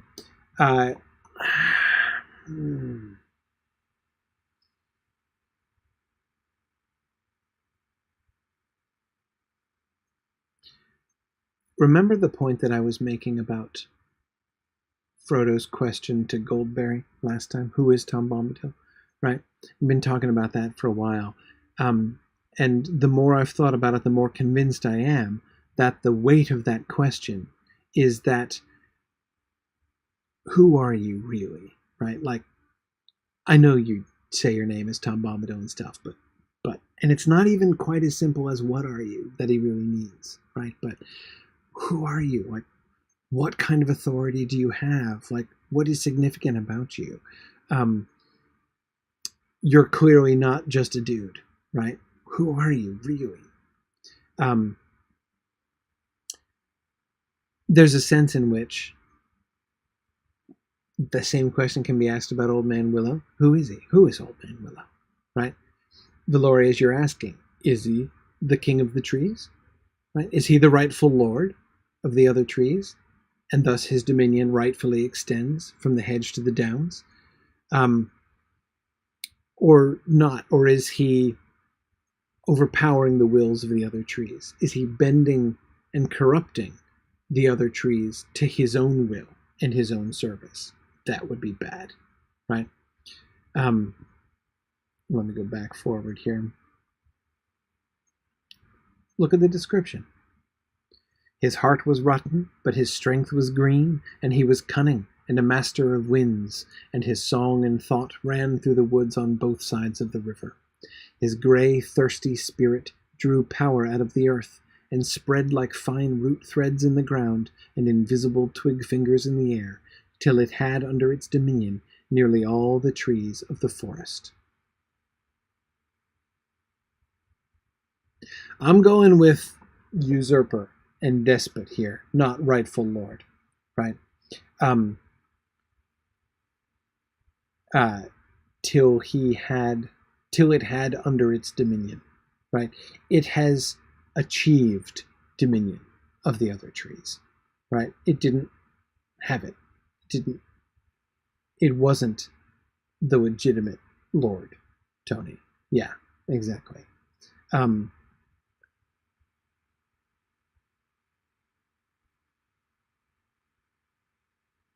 um,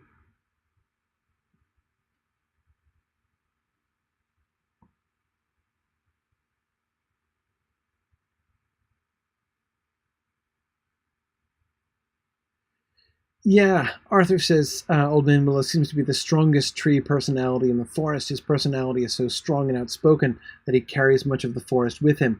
Exactly. Perhaps that would be a better way to think of it. Maybe he's a tree demagogue, right?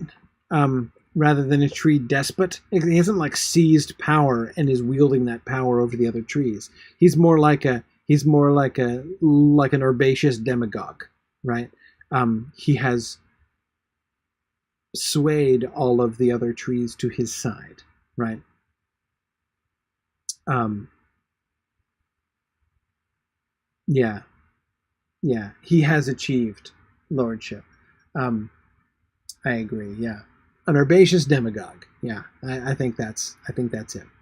Vilori thinks that'd be a good band name. Yeah, herbaceous demagogues, or a good fantasy football team name. By the way, and I realized I lost my chance. I had decided over the off season that I was thinking that the Vermicious Knids would be a really wonderful fantasy football name, but I forgot when it was time to make my fantasy team. But anyway, um, I'm not sure. I'm trying to think about parallels. Like, is he like the Sauron of trees or the Morgoth of trees or something like that? I'm not sure those parallels work, right? Because he's not like them. He doesn't, because he's a tree. He doesn't think like them, right? He's not Sauron. He's got different goals, right? But there are parallels, but it's not identical. Again, to say that he is like them is to take him out of the tree realm, right? Um, yeah, yeah. Um,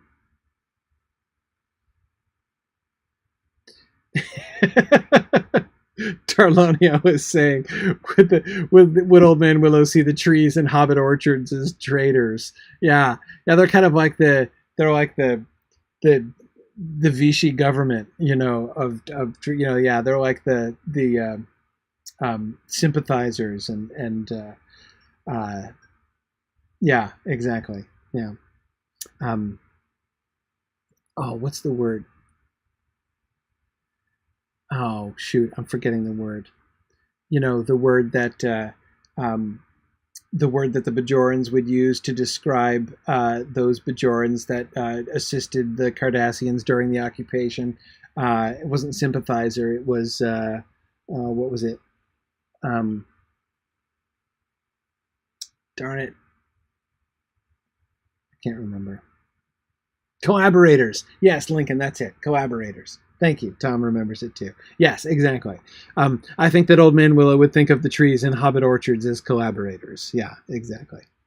Um, yep, yep. Okay. I'm in season 7, by the way, of Deep Space Nine. I'm almost done. I'm about a third of the way through season 7. So sorry, sorry. The vocabulary I'm immersed in just now. Okay. Cool. All right. I'm gonna stop there for oh, right, exactly. Okay, Frumius Boojum is a pretty good screen name. I got to give that one to you. It says, perhaps Old Man Willow would see like the apple trees and the hobbit orchards as POWs, right? Maybe he would. That seems possible. Yeah, yeah. And yes, Tom, I did see In the Pale Moonlight. That was an awesome episode. Really loved that. Okay. All right. Let's go off for our field trip now. Thanks, everybody. Now, next time we're going to move from the life of the forest to the life of the downs as Tom's tales leap beyond the forest and he begins to read that carefully. Watch the effect of that. Think about the way in which the effect that Tom's stories have had on them so far, right? And the way, the sort of how Tom's stories work, right? And then look as we move forward and we see these new sets of stories. So let's, I'll be interested to see what you guys think about that as we move forward into the rest of Tom's stories, which of course will return to Frodo asking the same exact question to Tom again. Anyway, thank you very much, everybody. I'm gonna say goodbye to the Twitter folks, and over here on Twitch, then we're gonna shift over to the game world, and we're gonna continue our exploration. Thanks, everybody, and I will see Twitter folks later.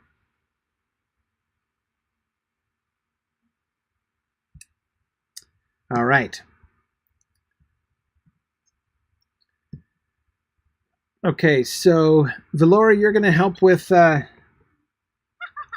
you're not Valori. Linus is your character you're here as, right?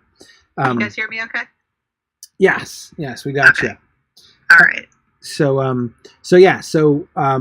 you're going to help to port folks. We're going to start off tonight at Surrey-Kyla. My thought is this will probably be our last night in Forochel. So I want to look at Surrey-Kyla, which is the capital, and then we'll go back across to Kurilairi, which is the last village that we left at, because I want to see the ship. So definitely, that's where we will end up today, and then we will take our explorations in a different direction next time. Excellent. Yeah. All right. Do we just want to head out to the stables first and see if we can get a ride, and then I'll get any stragglers? Okay. Cool. We'll do that, right. and then from Surrey-Kyla we will port. Well, we'll explore for a little bit, and then we will port out to. Although, just a note: if you can't port to Surrey-Kyla, you're not going to do very well getting to the other parts of Forochel. Yes, Forochel is a bit of a challenge for travel. Mm-hmm. Of course, there's always mithril coins if you want to drop that out to get a stable recognized at this point. Yeah, honestly, that's all I save my mithril coins up for these days. It's just finding stables I don't feel like navigating to. Yes, exactly. It's my number one mithril usage as well. All right.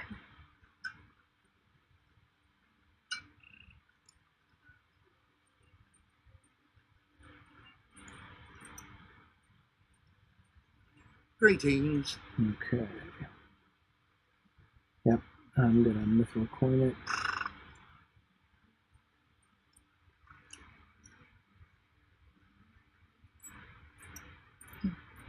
Very occasionally, I will use mithril coins when I'm to get to a quest destination. Like if I'm on one of those quests that I've done before, and I have to return to a particularly annoying to get to spot in order to turn in the quest, I will.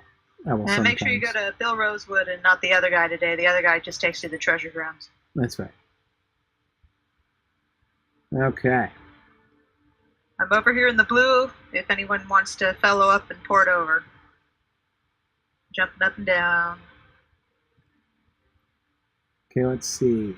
In game time, and as usual, I'm having the same problem I always do in Forochel, which is that I lose my cursor in the snow. But oh good, it's morning, so we should have some daylight for our exploration. I missed the Northern Lights last time. I was looking forward to it this time. Oh man, yeah. Well, we've had lots of really good Northern Lights, but some daylight is good because there's some things you can't see in the dark. That is true, especially depending on how many people are on the server at the time. Exactly. Okay, I'm going to start fellowing up. So this bridge. Is this bridge actually made out of snow? Wouldn't surprise me. I mean, out here on the East Coast, we get snow that turns itself into rock and under the right conditions. Right. Okay, so I got Yurlin and Hrothyar in my group right now. Anyone else need to port? Hrothyar, you might be too low level for me to take you there. We'll give it a shot and see what happens, yeah? Alright. If there's any more takers, I'm over here. Okay. Right, I'll start these two. If anyone else needs me, I'll just port right back. Yeah, this bridge seems to have a frame of wood. You can see the wooden beams underneath. Sorry, Hrothyar. Looks like we can't take you. Oh dear. You're too low level for that one. Ah. Sorry. Let's see. Yeah, so it looks like there's a wooden frame here, but these blocks do look like snow blocks right here. This doesn't look like stone. So I think that those, and these look like snow blocks as well. So it does look like snow blocks built on a frame of wood. Then with the tusks or ribs or whatever they are. Yeah, probably would. Yeah. Yeah, see these mammoth or pseudo-mammoth tusks.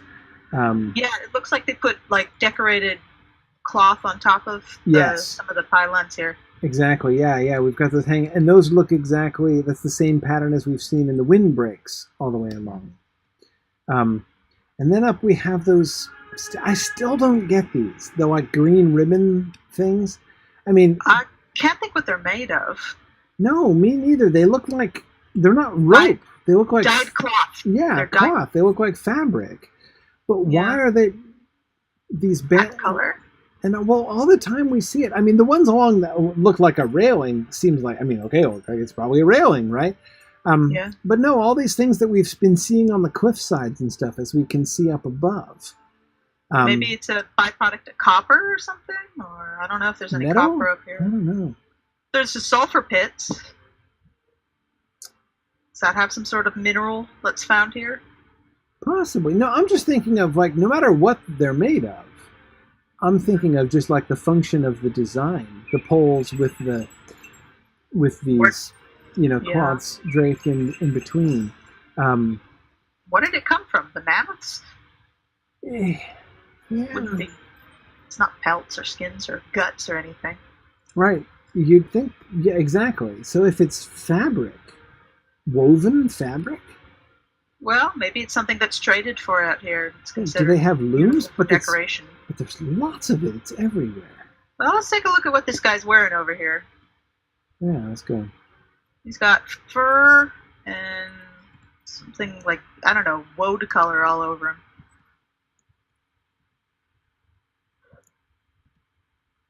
Now, am I correct in assuming the culture here is modeled off of Laplanders and Finns? Presumably. I mean, is there something in the Laplanders history of would that be country, like what's available there, that would give some clues to why that color exists or why that's there? Yeah. Yeah, he looks like mostly fur and leather, as far as his garments are concerned. It's very Sami, though. Yeah, not too much in the way of fabric. No. Well, his later hosen maybe, but that could be leather or wool or some sort. Yeah. Okay, I think I'm not going after the rope and thread. Just for the... Yeah, no, let's not say we did. Yeah. I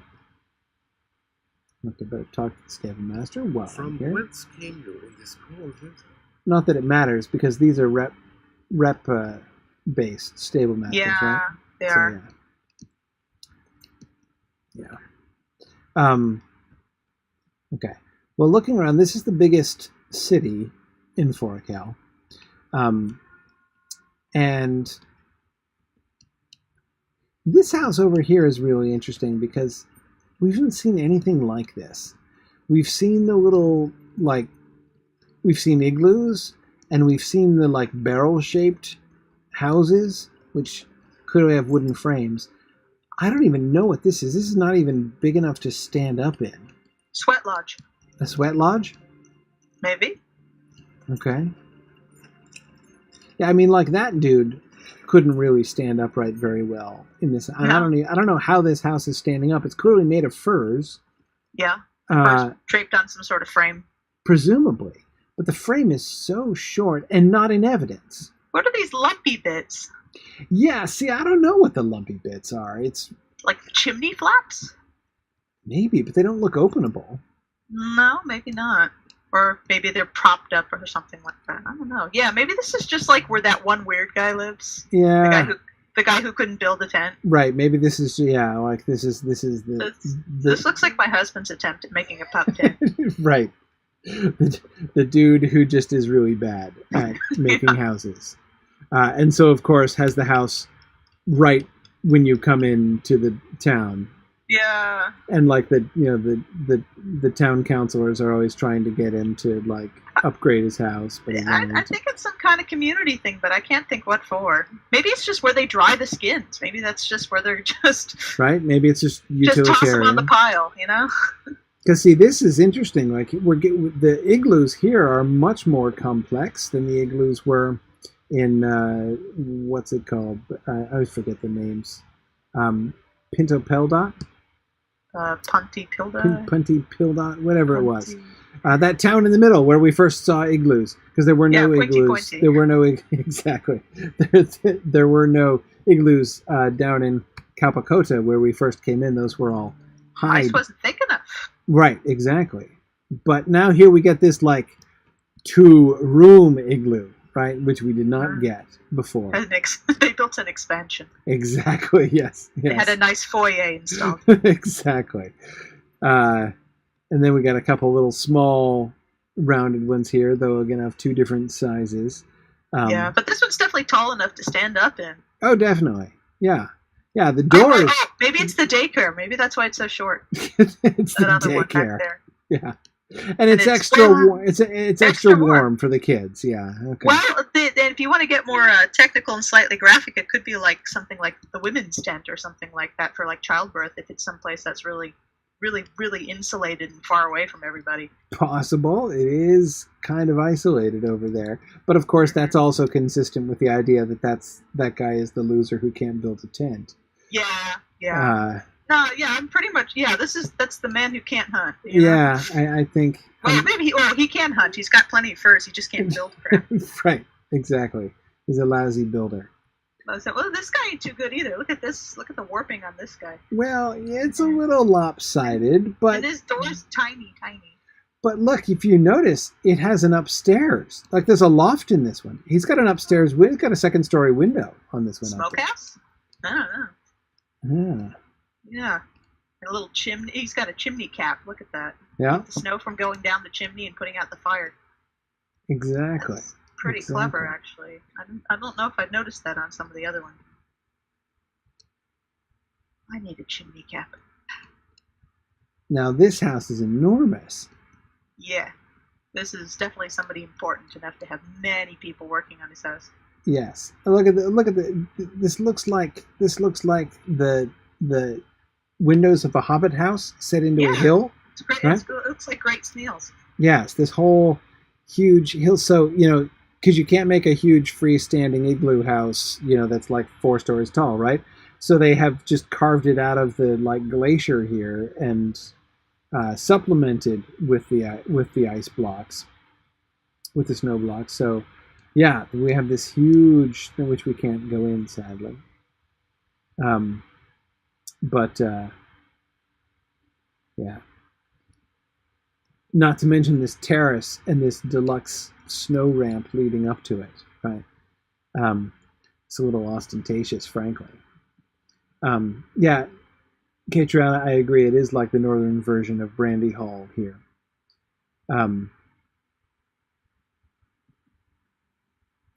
Yeah, is this actually...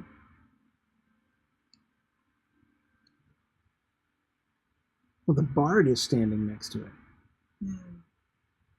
This can't be the bard's house. He just got to hang out here, right? Unless the bard is a very important person in this town. In this town, I think they would be. It's definitely one of those oral tradition and really long winter nights with nothing to do kind of towns. So right, I think bards would have more importance here. Makes sense. This is a lot more like what we saw at Calpacota, though we didn't see this exact shape. but this Yeah. like clearly visible wooden frame with hides and furs over it. And patterned cloths again. Yeah, yeah, exactly. Nicely placed moose antlers. Oh yeah, this is the one. This one had an interesting test at this one. If you guys ever get Oh, that far yes. with the rep for Forochel. Yes, I actually love this one. The tests of virtues there with the Any puzzle that makes me get out pen and paper to work it out is always a good one. Exactly. I'm looking at these like balconies built into the side of the glacier there. Mm-hmm. Probably Does- just to prevent them from sliding down the hill every now and then. I'm sure you need those. Does that is the implication that people just live inside the wall there, and those are entrances to their Some are entrances, homes? some are windows. Yeah, I'm not quite sure. They look like they'd be good places for vantage points too, to look out on the bay. Sure, but I assume they wouldn't be scaling up the wall to get there. Those look like lookout perches. Oh, I see what you're looking at right now. They're not quite balconies. They're almost like little, I don't know, like theater boxes. Yeah, that's what they look like. Hang on, Statler and Waldorf are going to come sit over up here. there and critique Yeah, us. exactly. Look at this. Look at this little thing with no door slapped up against the... Yeah.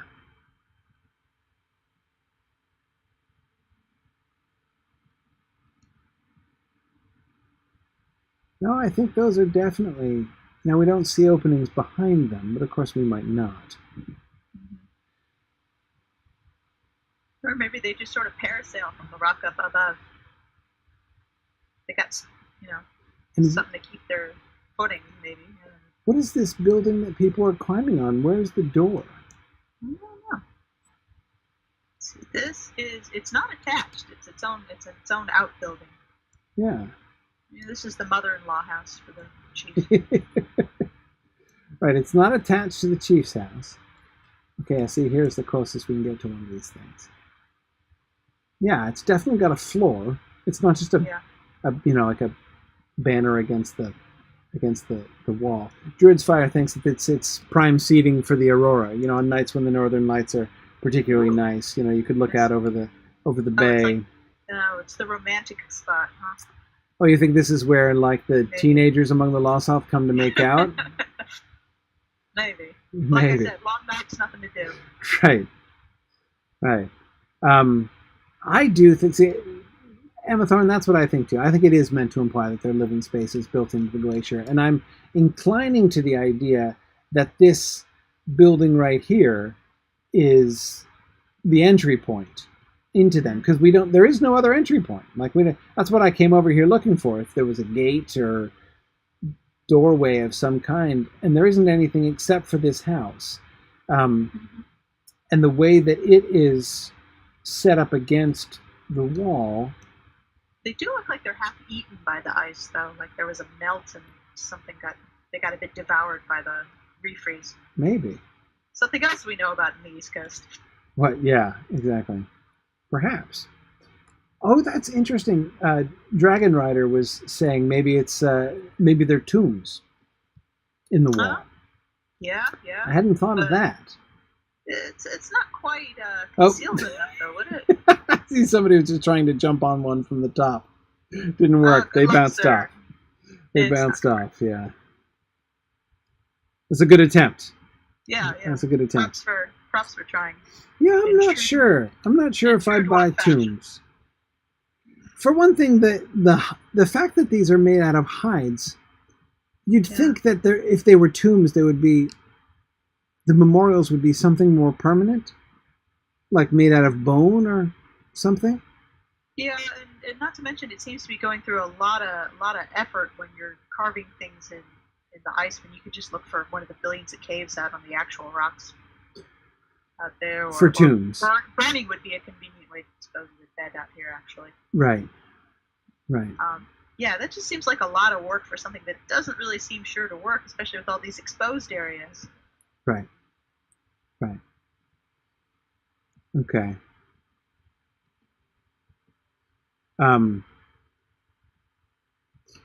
Emma Thorne, I agree. It would be awesome if there were an Easter egg entrance behind one of those. That would be really neat. Now these banners, we've seen nothing. We've seen nothing like this anywhere in Forochel, No. other than here. Now this is the main entrance, yeah. Uh-huh. We kind of came at it from the side, so yeah. So this is the main entrance to the chieftain's place. Oh, the banners are real-time announcements of which areas have been taken over by the Lossiths and which have been taken over by the Garden. Really? Yes, just hover your mouse over it, it tells you. So if there's a wolf on it, it means the baddies have it, and if there's Pinty Lyrie is under control of the Lossoth. Yeah. Norsu Lyrie is under control of the Gauradine. Okay, I see. So one is that tells you which outposts are still are under which control, so you and your buddies can form raids to go retake them. Got it.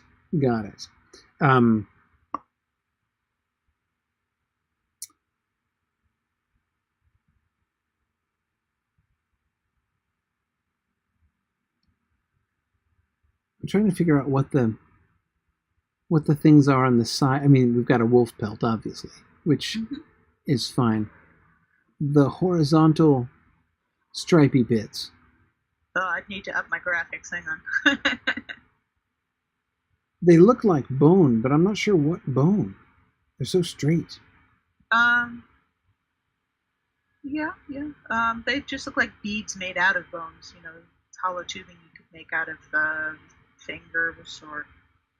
I guess. But lesser digits, I suppose. Or maybe small animals, like Perhaps. a bird hollow bones or something. The Lossoth banner is rather less impressive. I mean, the Gauradine one is kind of ugly and rather grim. I mean, the whole pelt of the wolf looking like it. I mean, it's sort of very manifestly a dead animal hanging there. Yeah. Even if it is a wolf, and they're generally our enemies in all areas. Right, but the Lossoth flag or banner here is intriguingly abstract. Yeah. Yeah, kind of is. And once again, we see that rich blue color that we're seeing on a lot of things out here. Mm-hmm. And I don't know how to interpret it. You've got the... It's almost like it's a tartan, or it's got different stripes on it. Right. And then it's studded with beads of some kind. Are those rocks or shells, or what is that? Yeah, shells maybe? Bone. It's different colors all over it. It's woven in too. It looks like it's following the pattern of the sort of tartan, so it looks like they're sort of woven into the tapestry. Mm-hmm. Mm-hmm. And the top is just leather and fur, I think, with some sort of disc, bone, metal, something like that. Yeah, that looks like a metal disc. Mm-hmm. But again, see, I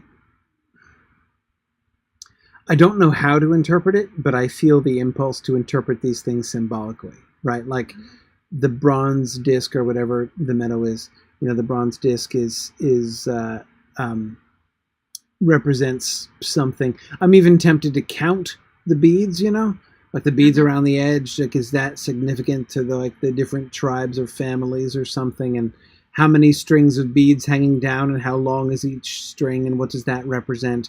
You know, like the stars and stripes on the American flag kind of thing. Mm-hmm. Mm-hmm. Or if the pattern is significant to a certain clan or family up here. Right. Exactly. So maybe this is the chief's tartan or something up here, and then everything else is just sort of a symbol of what their resources are. Right. Yeah, like I said, I don't feel like I have the symbolic key for understanding. You know, like again, the American flag, right? You know, when you the key to interpreting the American flag is United States, right? It's about the states, right? So you can interpret the stars and the stripes and things. I don't feel like I have the key here. Clans would be my guess. Clans and families. but it is intriguingly abstract. I wouldn't have expected so abstract a banner of the Losoth. It's an interesting concept. But then again, we've seen very little in the way of concrete pictographs or anything among any of the Losoth stuff. Even any sort of government or trade out here, there's not much given to us. Yes. Yes. I almost want to take a look at some Finnish culture and see if it's based on anything they actually have. Which wouldn't surprise me at all. It's open the big, huge swinging door, which always surprises me with how big it is. This ponderous door. I know. It's like, man, they'd have to tie the hinges on the side. Yeah. Unless, and this place is so huge on the inside. It would freeze so often if it had hinges. Right. They just have to chisel that out like every other day. Be part of the daily duties. Time to get the ice off the hinges. So this would be a stone floor, then? Looks like snow. With as many fires as are inside here, but I guess... It's permafrost. Yeah. And we have... I don't see a smoke hole, but there must be one. Yeah, probably several up there. We did see some chimneys on the outside. Yeah. Stand to reason. Yeah, see, Ms. Moose, I was thinking about that as well. The high dome ceiling would make this place much harder to heat. Because the heat would all rise. That's a chief for you, showing off how tall he can get his ceilings for no good reason at all. That's true. It could just be a sign of status, in the same way that, waste is always how you indicate wealth, right? Oh, just like that big throne. He's all the way up there, or he's getting way more heat than the rest of us. That's true. His seat's going to be way toastier than it is down in all the people down there. Do you think that the guards, their ranks, like the higher rank you are, the higher up you get to stand where it's warmer? Yeah, maybe. Yeah, it would be fairly toasty up here. Let's see. He's wearing some of that golden blue we saw. It's a different shade, but it is there. Yeah. I would not be surprised if that was his family's colors on there. I love how he's casually got his ankles crossed. I know, crossed ankles. He's just like, sup. He's just chilling. Yeah. He's got that knife on his lap, I'm just going to sit here and I look chill, but I will cut you at any given provocation. That's right. That's right. It's kind of like the sword of judgment across the knees of the king, right? Yes, it's very, but it's just his knife, and it's sheathed and everything, so it's not an actual threat. For now. For now, yeah. Yeah.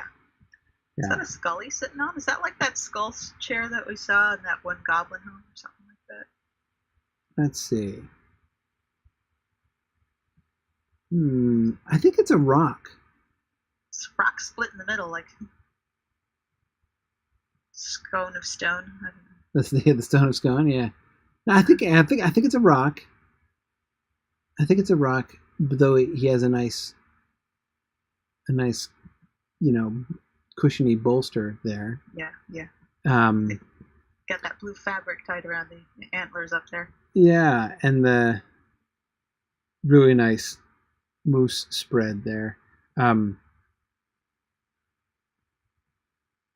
this fabric with the design. Notice how old this looks. This looks old and cracked and faded. There's got to be some story behind this particular hide or fabric, right? Why it serves as the backdrop to his throne. Mm-hmm. Yeah, cool. What's his name again? Iryana, right? Yeah. Cool. Oh boy. Iryana. Yeah, I don't really know how. I don't remember the rules for Finnish. Yeah, me neither. I don't really know. Okay, cool. Well, let's head over to the ship before we lose the daylight. Yep. Whoosh. Oh. Thus opens the huge door again. Yeah. Okay. Cool. Oh no, I got booted off. Got booted off? It's the third time. Oh no. What, did you lose your link? Yeah, Lotra client stopped working. This is the third time tonight it's done that. Oh, man.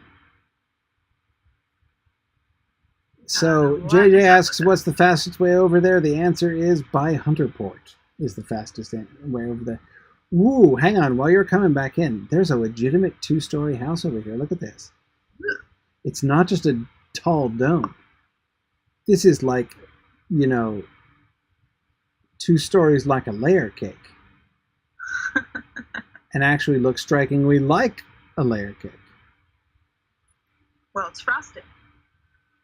Yeah. Tish. Yeah, this looks like there are actual stairs inside,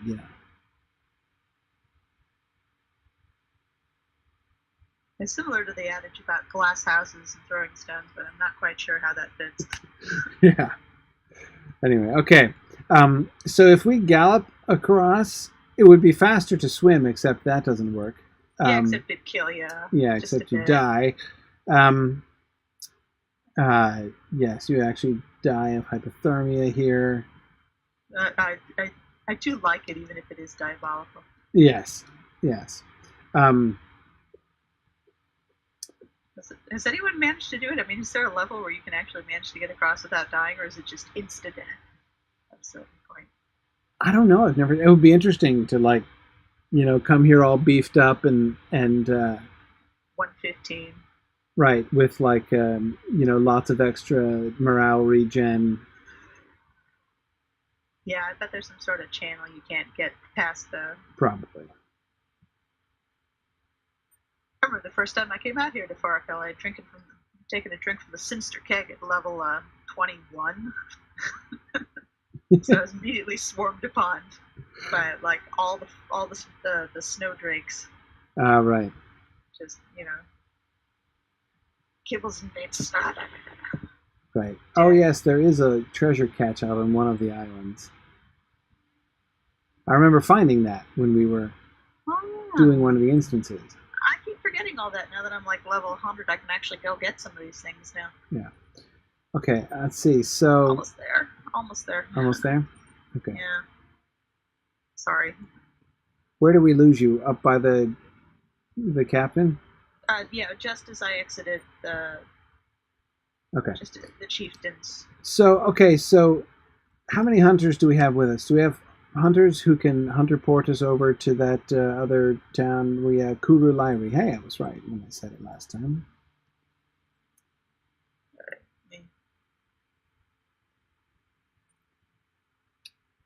Get my audio off. Hang on.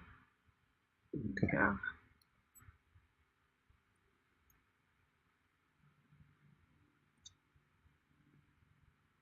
Let's see. Sorry, I gotta fix my graphics. But I can't seem to fix it in a minute. I can't find my cursor. Oh, there it is. I found my cursor. Okay. All right.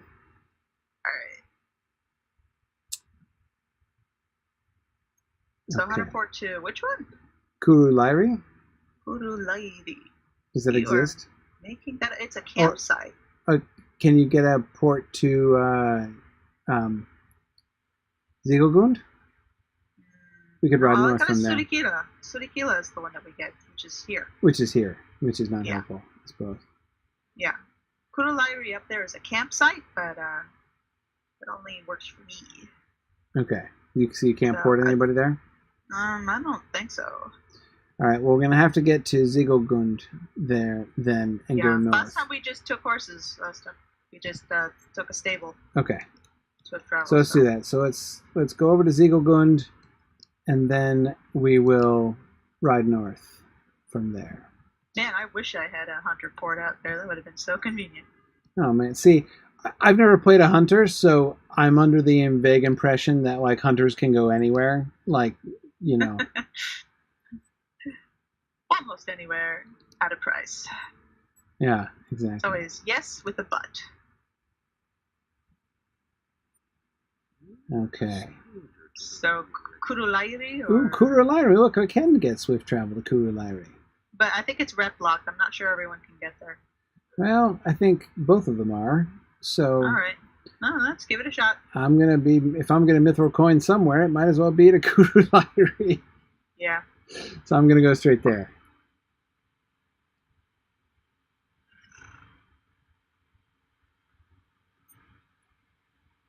Yes, you have to have completed the frozen water, right? Oh. Well, that's not happening in the next 5 minutes. So. Yeah. Okay. So I'll meet you at Ziegler then. Okay. If I can get it there.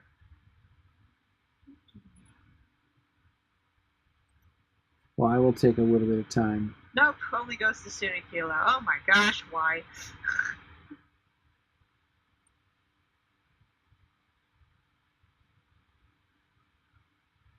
Okay. Yeah, it looks like I can't go back for you. Only one stable destination from here. No problem. Okay, so here we are in Kurulairi. Now, from here's where we can take advantage of the daylight. All right.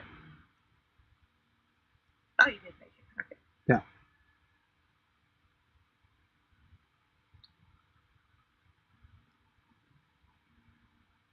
Okay, yeah, so we're not going to go anywhere too fast here for those of you who are still coming along a little bit more slowly. And the higher level people, make sure to start taking out monsters for the lower level people. Yes. All right, so yes, around here we have Gauradine, which is interesting. We haven't seen them in a little while. We have the not the ice drakes, the ice worms.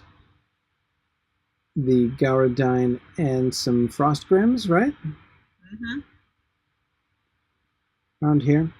Okay, and here we see the shipwreck, the ancient shipwreck, Arvedui's ship.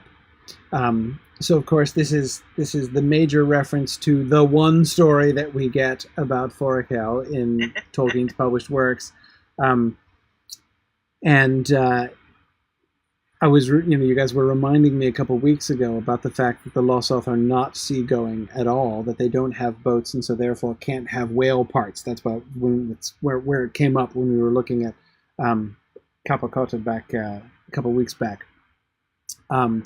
Because of the way that they talk about the ship when the elven ship shows up, and they're speaking of this, they call it the sea monster, right? Like the whole concept of sea travel is clearly very foreign to them. Anyway, so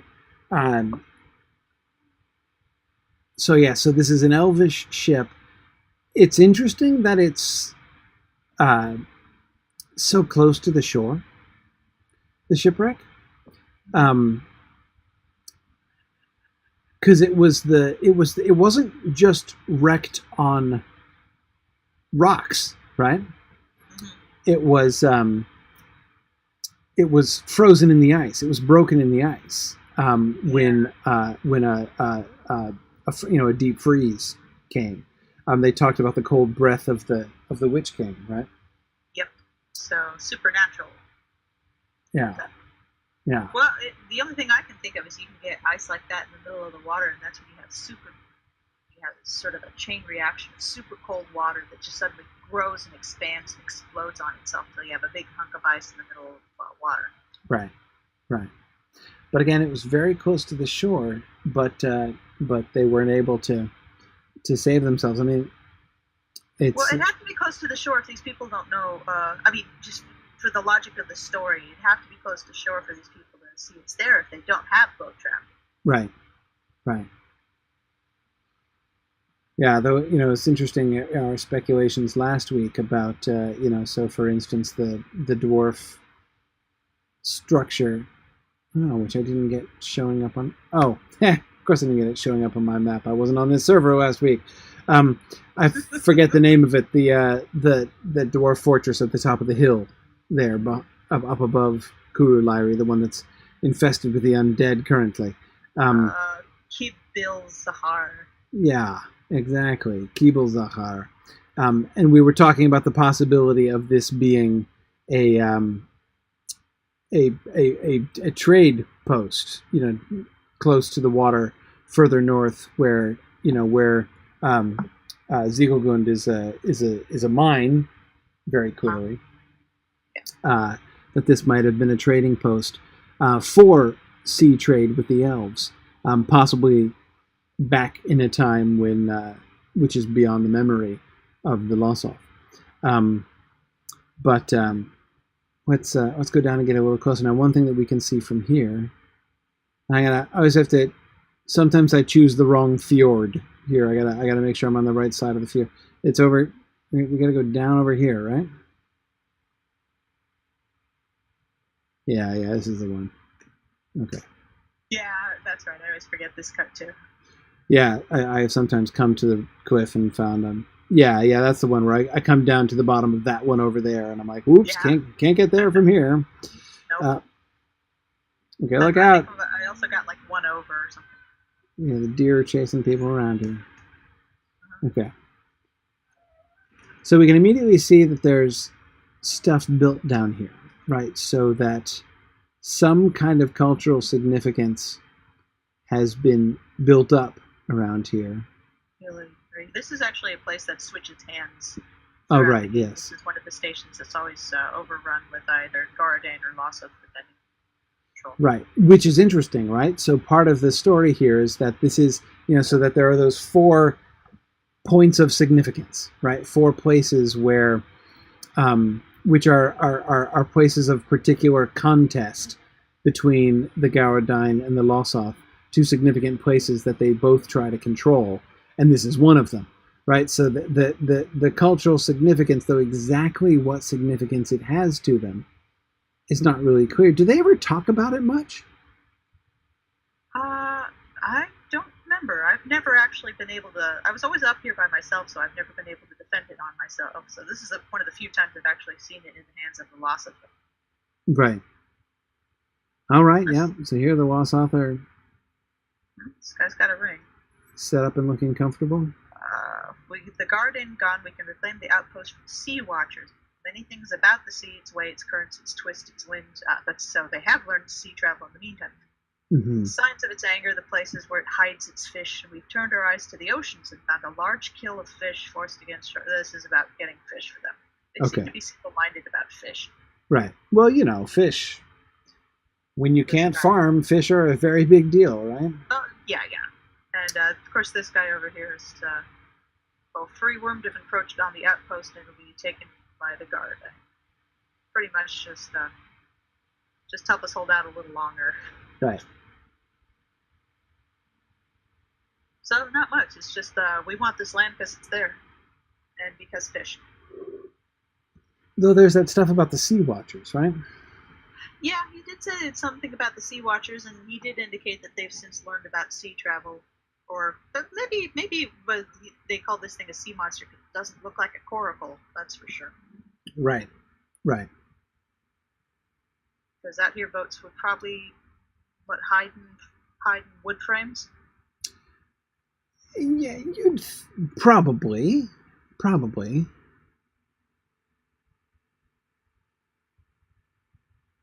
And probably see maybe 2 at the most likely. Probably small ships. I mean, there's not enough wood. I mean, there aren't enough trees. Yeah. To make that's the real thing ships that with. boggles my mind. I mean, maybe the ghost is the reason for this, but you think this thing would be picked clean of all the wood being such a rare resource. Yes, that there would not be anything left of it. But yeah, we do have the ghost here, and this, of course, is the ghost of our Vedui, the last king. Yep. Who looks very soulful, if not positively emo, actually. Ironic. Yes, he does. It's the hair that makes him look all romantic poet, isn't it? Yeah, definitely. Yeah. I think he's got cuffs on his sleeves. That also helps. Yes, and a little soul patch on his chin. Yeah. Yeah. Definitely Aragorn's forefather. Yeah.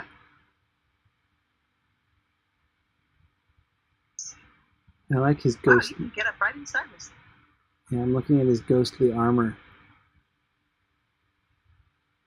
The devices on his armor seem rather abstract too. He's got the star, but it's a 5-pointed star, which I've almost never seen. Huh.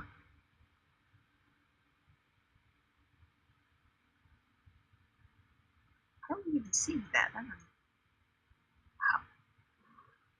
I'm seeing like the elven leaf and vine armor pattern that you usually see on some of the default elven. Yeah, we get some of that, but now there's right in his right up in his clavicular notch up there is Just a his 5-pointed star. 5-pointed star. Maybe it's meant to represent like a flower petal or something. Maybe.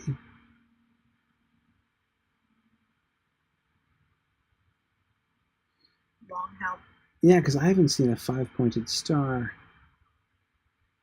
anywhere, like during any stage of the Arnorian, decline or anything like that. That is odd. Oh, they even got the silver streaks and the long, finely combed hair. Yes. Yes. They put a lot of thought into his design. Yes, they did. Our But veggie is looking I'd good. like to pick their brains about that star. Yeah. Although, being an artist, sometimes the answer is simply, I thought a star would look good there. Right. Well, it's okay. I never accept that kind of answer, but it's fine. Like a true professor. It's like, hey, look, you don't have to have a cool answer, but if you don't have a cool answer, I'll just proceed to make one. It's all good. I know better. If you were to put me on the spot, I'd just make stuff up at that point. Oh, yeah. Absolutely. Absolutely. Then I'd feel free to disagree with you, but it's all good. Yeah, so the story, of course, in the epic quest line, you get to interact with our Vedui, the Last King, and he's here still. I mean, his ghost is here, which of course is not in the text. No. But at the same time, he's one of the least surprising ghosts in the game in that way. Like, that is of the people that appear as ghosts, which are not listed specifically in the book as being oathbreakers.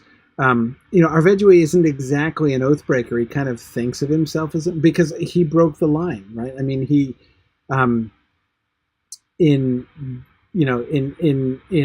he's the guy who lost Arnor, right? I mean, he's the last king of Arnor, and the line of the kings. The line of the kings didn't die with him, but the sovereignty has passed away from Arnor now, and so like carrying some guilt for that seems appropriate. Along with the treasured item. Along with the treasured item, and two of the Palantiri, so it was a big deal.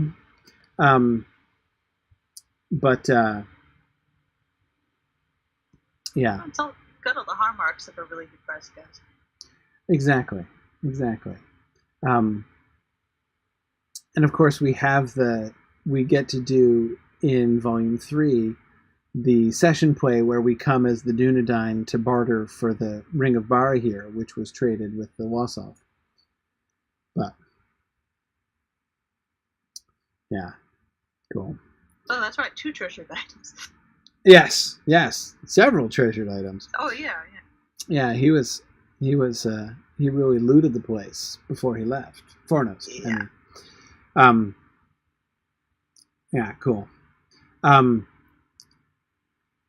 Yes, and Erocheb, I agree with you. He was pointing out that he really likes how the Lotra developers used a Tolkien hyphen, but in Last King, they've hyphenated Last King, in the way that Tolkien so often does, but in what is a non-standard hyphenization, especially since, as Erocheb points out, Last King is also literally a translation of our Vedui. So that makes it especially cool. Yeah, cool. All right, excellent. Well, this was really fun to see. The first time you come to Forochel, seeing the shipwreck in the distance is really, really neat.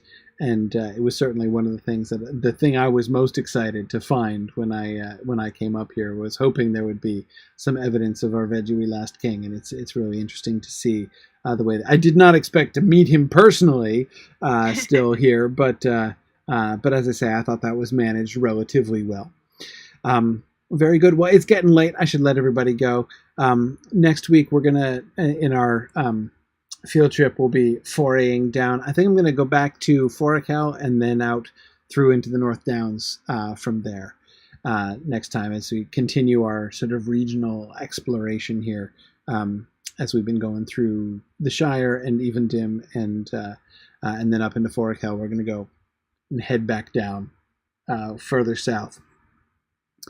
As I'm continuing to save the parts where we're actually going to get, such as the Bree lands, for instance, but we will actually go to Bree. So eventually, in within several months. But so thanks everybody for joining me. I should be around next week. Yes, no reason I won't be here next week. So we'll see you guys next week. And don't forget, our fall campaign is still going on. So if you haven't had a chance to contribute, I hope that you will consider doing so in this next week. Thanks very much, everybody, and I will see you guys next week. Bye. Thanks for joining me on this epic exploration of The Lord of the Rings and of Standing Stone's video adaptation of Tolkien's story. If you are having even half the fun I'm having on this journey, I hope you will consider supporting the project by donating at signumuniversity.org/fund.